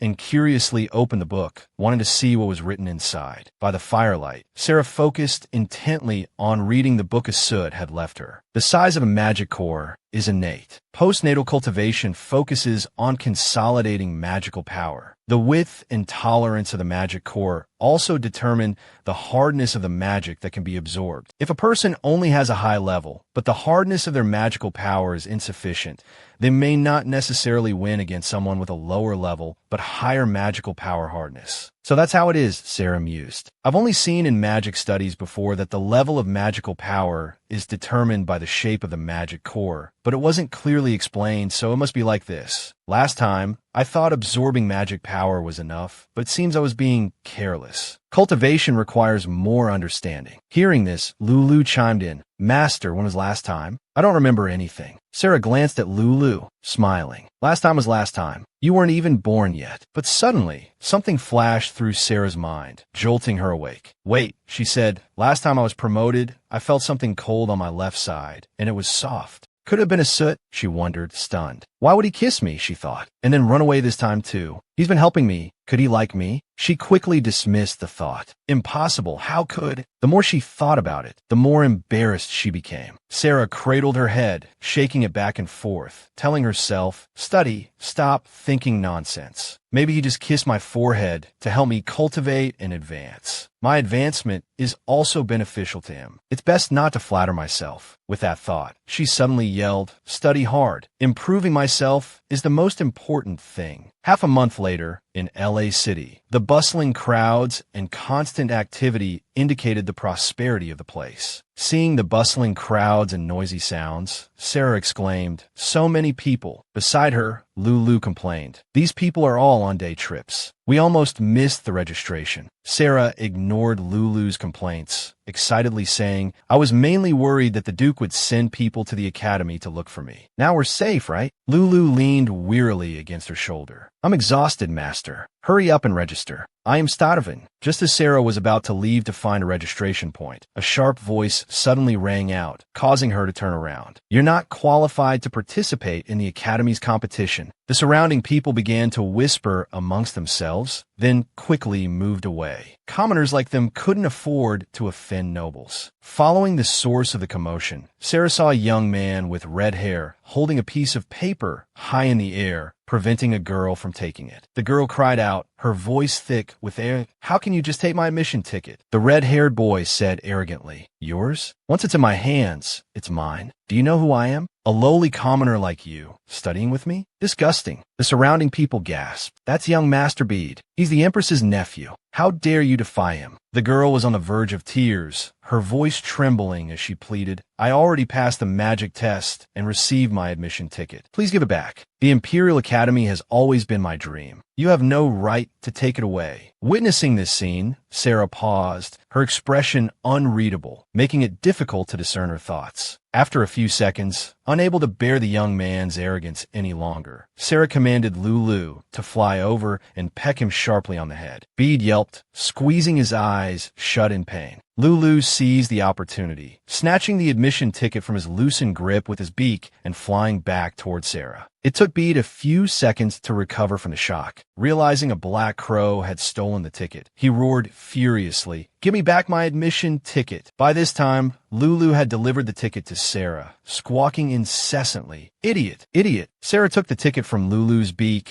and, with a cold smile, asked, you said it was yours? Mirroring the arrogant tone Bede had used with the young girl, Sera replied, now that it's in my hands, it's mine. Seeing that she wouldn't return the ticket, Bede's servants flew into a rage. Do you want to die? They threatened. How dare you offend Her Majesty the Empress's grandnephew, young Master Bede? Hearing their words, Bede puffed up even more, crossing his arms and looking down at Sera haughtily. You won't leave this place unless you hand it over, he declared. The girl who had lost her ticket rushed anxiously to Sera's side, her voice tense. Sister, she whispered. To everyone's surprise, Sera showed no fear in the face of their threats. She smiled, placing a protective hand on the girl's shoulder and looking defiantly at the group. If you dare lay a hand on us, she began, her voice calm. This castle was built by the Imperial Academy. If you cause trouble here, the Academy's teachers and the headmaster will find out. Hearing her mention the Academy's teachers and headmaster, Bede's face paled, his expression turning ugly as realization dawned. Sera turned and handed the admission ticket back to the girl, offering a kind smile. As long as you pass the aptitude test, she said, whether you're a commoner or a noble, you can enter the academy. Looking at Bede, she added, this was decided by the headmaster and the king himself. Do you think your privilege can supersede the king's authority? Bede hadn't considered challenging the king. He had simply wanted to steal the annoying girl's ticket. Hearing Sera's words, he recoiled in shock. You're lying, he shouted, his face flushed with anger. He stormed towards Sera, glaring at her menacingly. Just you wait, he threatened. I won't let you get away with this. Sera remained unfazed, arms crossed, a challenging smile playing on her lips. I'll be waiting, she replied coolly. Knowing he couldn't do anything at that moment, Bede stomped off, fuming. Seeing him leave, the girl looked up at Sera gratefully. Thank you, sister, she said. Sera smiled at her. It was nothing, she replied. The girl started to say something more, but her stomach suddenly rumbled loudly, cutting her short. Hearing her stomach growl, Sera guessed she hadn't eaten anything and suggested, let's go eat first. We need to be back for registration before 2 o'clock this afternoon. Looking at the food on the table, the girl gasped. Sister, can I really eat this much? She asked in awe. Sera's eyes crinkled in a smile. Of course, she said. Eat as much as you like. As if suddenly remembering something, Lulu interrupted their meal, looking curiously at Sera. But you don't have any money left, do you? He asked. Sera pulled out a pair of delicate earrings. I still have plenty of jewelry like this, she replied. Deeply touched, the girl made a firm promise. Sister, she said, thank you for getting my admission ticket back and for this meal. I will definitely repay you someday. Sera chuckled at the girl's earnest expression and quickly changed the subject. Sakura, she asked, you passed the magic aptitude test, right? Startled by the sudden question, Sakura nodded, a smile blooming on her face. Yes, she replied. I'm a level 3 beginner. Lulu, who was gnawing on a piece of meat nearby, chimed in, not bad, little girl. Sera, her curiosity piqued, asked, so how old are you? I'm 12, Sakura answered. Sera thought she'd misheard. 12, she repeated. Daisy was only a level 2 beginner at 12, and she had all the resources of the Duke's household at her disposal. This child is truly gifted. The academy used to only accept nobles, Sera mused, but they changed that policy a few years ago. Now, even those nobles who used to get in without lifting a finger have to pass the test to enter the Imperial Academy. Having to compete with lowly commoners, a lot of them aren't happy about it. But only those who lack strength and have narrow minds think that way. After a moment, Sakura looked hesitantly at Sera. Big sister, she began. Can I ask you a question? Sera smiled and nodded, giving her permission. Emboldened, Sakura blurted out, why weren't you afraid of that young master? He stole my admission ticket. I was so angry, but my hands and feet went numb. I didn't know what to do. Sera considered the question for a few seconds before answering thoughtfully. Make him afraid, she said. People who threaten and intimidate you only want to make you fear them. Those kinds of people, they aren't necessarily all that confident. Find their weakness, and they're as fragile as a piece of paper. As if struck by Sera's words, Sakura suddenly slapped the table and stood up excitedly. Big sister, she exclaimed, you're my idol. Beaming with admiration, she declared, I want to be as strong as you someday. A few hours later, at the competition grounds, a girl with short hair spoke in an annoyingly condescending tone. Who knows how she qualified? The girls around her giggled in agreement. Exactly, one of them said. Why should she be an exception? Seeing their attempt to bar her entry, Sera smirked. Actually, she said, I'd like to take the test myself. I want to see what the Academy's test is like. The short-haired girl scoffed disdainfully. Then go take it, she sneered. Don't just stand there waiting for your upperclassmen to rescue you. Accepting the thinly veiled challenge, Sera turned to the blond young man beside her. Senior, she asked, can I take the test? He looked at her, a hint of amusement in his eyes. Don't worry, he replied. Go ahead. Anyone Leo chooses can't be bad. Seeing Sera's determination, the short-haired girl smirked to herself, confident that someone like Sera couldn't possibly pass the test. Folding her arms, she taunted, go on then. Don't come crying back to us later. A mischievous glint sparked in Sera's eyes. Feigning innocence, she asked, Senior, since you're so confident, how about a wager? A bet that I can pass the test. Seeing Sera walk right in her trap, the girl eagerly agreed. Fine, she exclaimed. If you pass the test, she continued, I'll give you 1,000 gold coins. If you fail, you give me 1,000 gold coins. And if you don't have it, you kneel down and apologize. At the mention of 1,000 gold coins, Sera let out a mocking laugh. Senior, you're so generous, she said.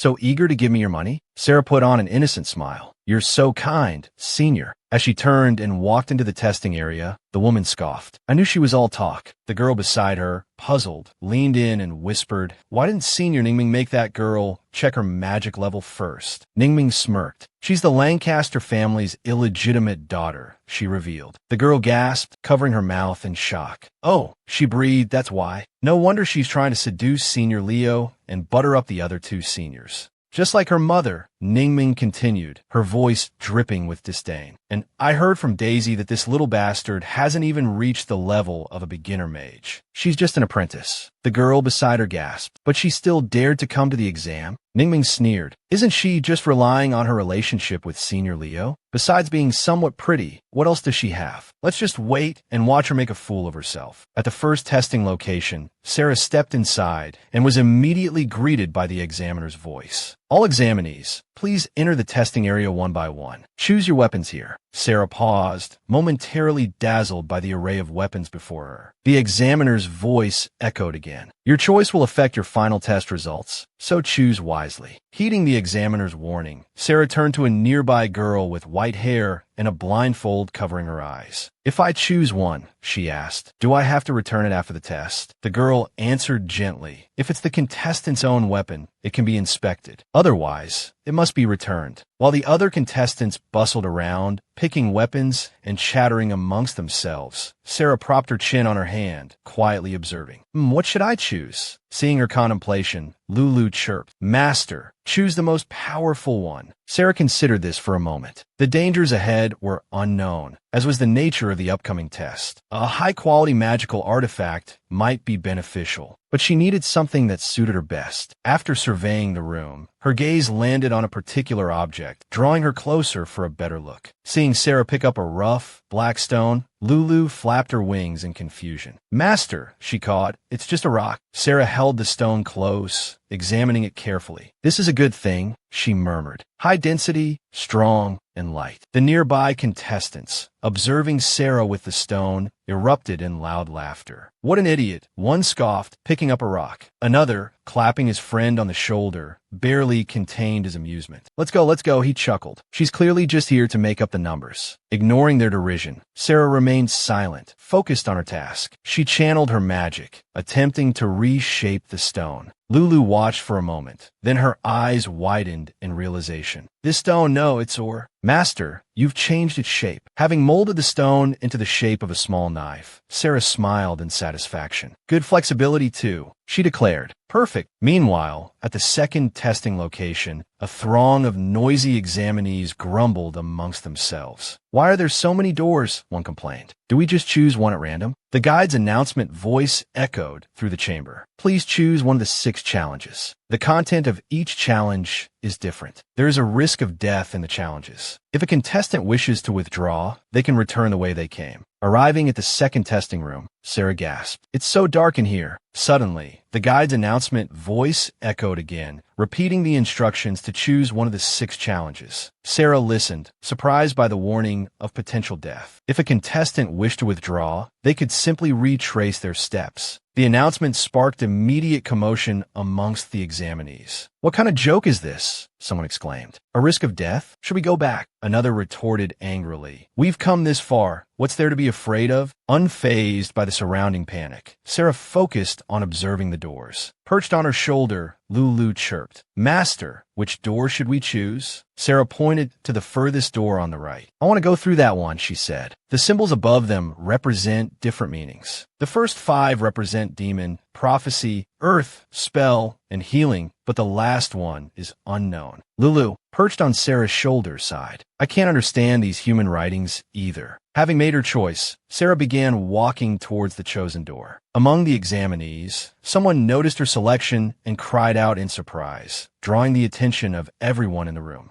Someone in the crowd recognized the door Sera had chosen. It was the notoriously difficult Hell Challenge. A wave of murmurs and nervous sweat broke out amongst the examinees. Is she crazy? In the past 10 years, only Senior Daisy and Senior Leo dared to choose that challenge. Senior Leo almost died in there, Hearing the hushed whispers, Lulu sensed the immense danger emanating from the door and tried to dissuade Sera. "Master, let's choose another door." But Sera remained unmoved. Hearing Daisy's name mentioned only strengthened her resolve. If Daisy had faced this challenge, then so would she. Despite her fear, Lulu, trembling all over, puffed out her chest and declared, "Master, I'll go with you." Seeing her companion's bravado, Sera couldn't help but smile. Then, with Lulu perched resolutely on her shoulder, she strode towards the ominous Hellgate. The crowd erupted in a cacophony of gasps and exclamations. She actually went in. Meanwhile, in the monitoring room, the examiners observed the candidates on a large screen. Seeing Sera enter the Hell Challenge, one examiner remarked, "Interesting. Someone who dares to choose that challenge is either a genius or a fool." His colleague, arms crossed, snorted dismissively, putting on a show. If she were truly that capable, why haven't I seen or heard of her before? Overhearing this, the assistant beside him flipped through a file, searching for information. He muttered her name softly, Sera Lancaster, inside the challenge chamber. The moment Sera stepped through the gate, Lulu, perched on her shoulder, was suddenly flung away as if by an unseen force. Lulu watched as Sera became enveloped by a strange magical energy, a glowing magic circle appearing beneath her feet. Frantically beating her wings, Lulu cried out, "Master, what's happening? What is this orb?" A white-robed elder, holding a staff, explained, "This is an individual challenge. Familiars like yourself cannot participate in the assessment." Hearing this, Lulu's worry intensified. Tears welling in her eyes, she asked the elder, "Will my master be in danger?" Meanwhile, Sera found herself in another space, everything around her blurred and dark. Her eyes seemed lifeless, lacking their usual alertness. Within the ring's space, Asut, in the midst of writing, suddenly paused, sensing something amiss. His connection with Sera had been severed. He put down his pen and walked outside, reaching out to touch the air before him. An invisible barrier blocked his path. He confirmed a barrier around the ring. To test the barrier's thickness, Asut threw a punch at the wall to see if it would crack. He quickly realized that his fist was absorbed by the wall, leaving no mark. Seeing this, Asut's expression turned serious, his eyes frighteningly focused. This was a soul barrier, isolating the soul from all outside contact. What happened to her? Meanwhile, back in the testing chamber, Lulu continued to flap her wings, pleading with the elder. "Master, please release my master." The elder shook his head. She has entered the deepest recesses of her consciousness. This illusionary challenge reveals the deepest fears within one's heart. If she cannot overcome them, she will never open her eyes again. Hearing this, Lulu asked anxiously, "Do you mean she might go blind?" The elder remained silent for a long moment, then shook his head again. "She will die." Within Sera's mind, she continued to walk through the emptiness. Uncontrollable rage and resentment burned fiercely within her. The unquenchable, unsoothable fire of hatred suffocated her, leaving her with only the desire for death. Suddenly, Daisy's figure appeared out of thin air, taking Sera's hand. "Sister," she said, "don't be afraid. I'll always be by your side." Seeing her before her, Sera didn't speak. Instead, she lunged, plunging the small knife fashioned from the morphing stone into Daisy without hesitation. The moment she struck, another Daisy appeared, blocking her path. This time, she lunged at Sera, grabbing her throat with a malicious laugh. "Sister, give me your magic power." Though surprised by the sudden attack, Sera didn't panic. She raised her knife and slashed, severing the arm that choked her. Another Daisy vanquished. Looking down, Sera's voice was filled with sorrow. "Is my heart at peace now?" Suddenly, something ignited the smoldering embers of hatred within her, fanning them into a raging inferno. A hollow, consuming emptiness filled her, whispering that even killing Daisy wasn't enough. It would never be enough. Outside her consciousness, Sera's body was submerged in water. The elder watched the water level rise to Sera's neck and sighed. If the girl is fully submerged, she will likely descend into hell. Panic seized Lulu. She beat her wings, chirping incessantly, "Master, master, wake up!" But no matter how desperately Lulu cried out, Sera couldn't hear her. Lost in the swirling vortex of her rage, she stabbed each apparition of Daisy that appeared, her sanity fraying with every thrust. A pool of blood gathered at her feet. Trailing behind her, like a gruesome crimson shadow. Just as despair threatened to consume her, a warm voice echoed from somewhere, pulling her back from the brink. "Sera, can you hear me?" Recognizing the voice as emanating from the ring on her finger, Sera's lifeless eyes flickered towards it. Unconsciously, she reached out and touched the ring, wiping away the blood that stained its surface. The ring shimmered, and as if a veil had been lifted, Sera's consciousness cleared, her gaze regaining its focus.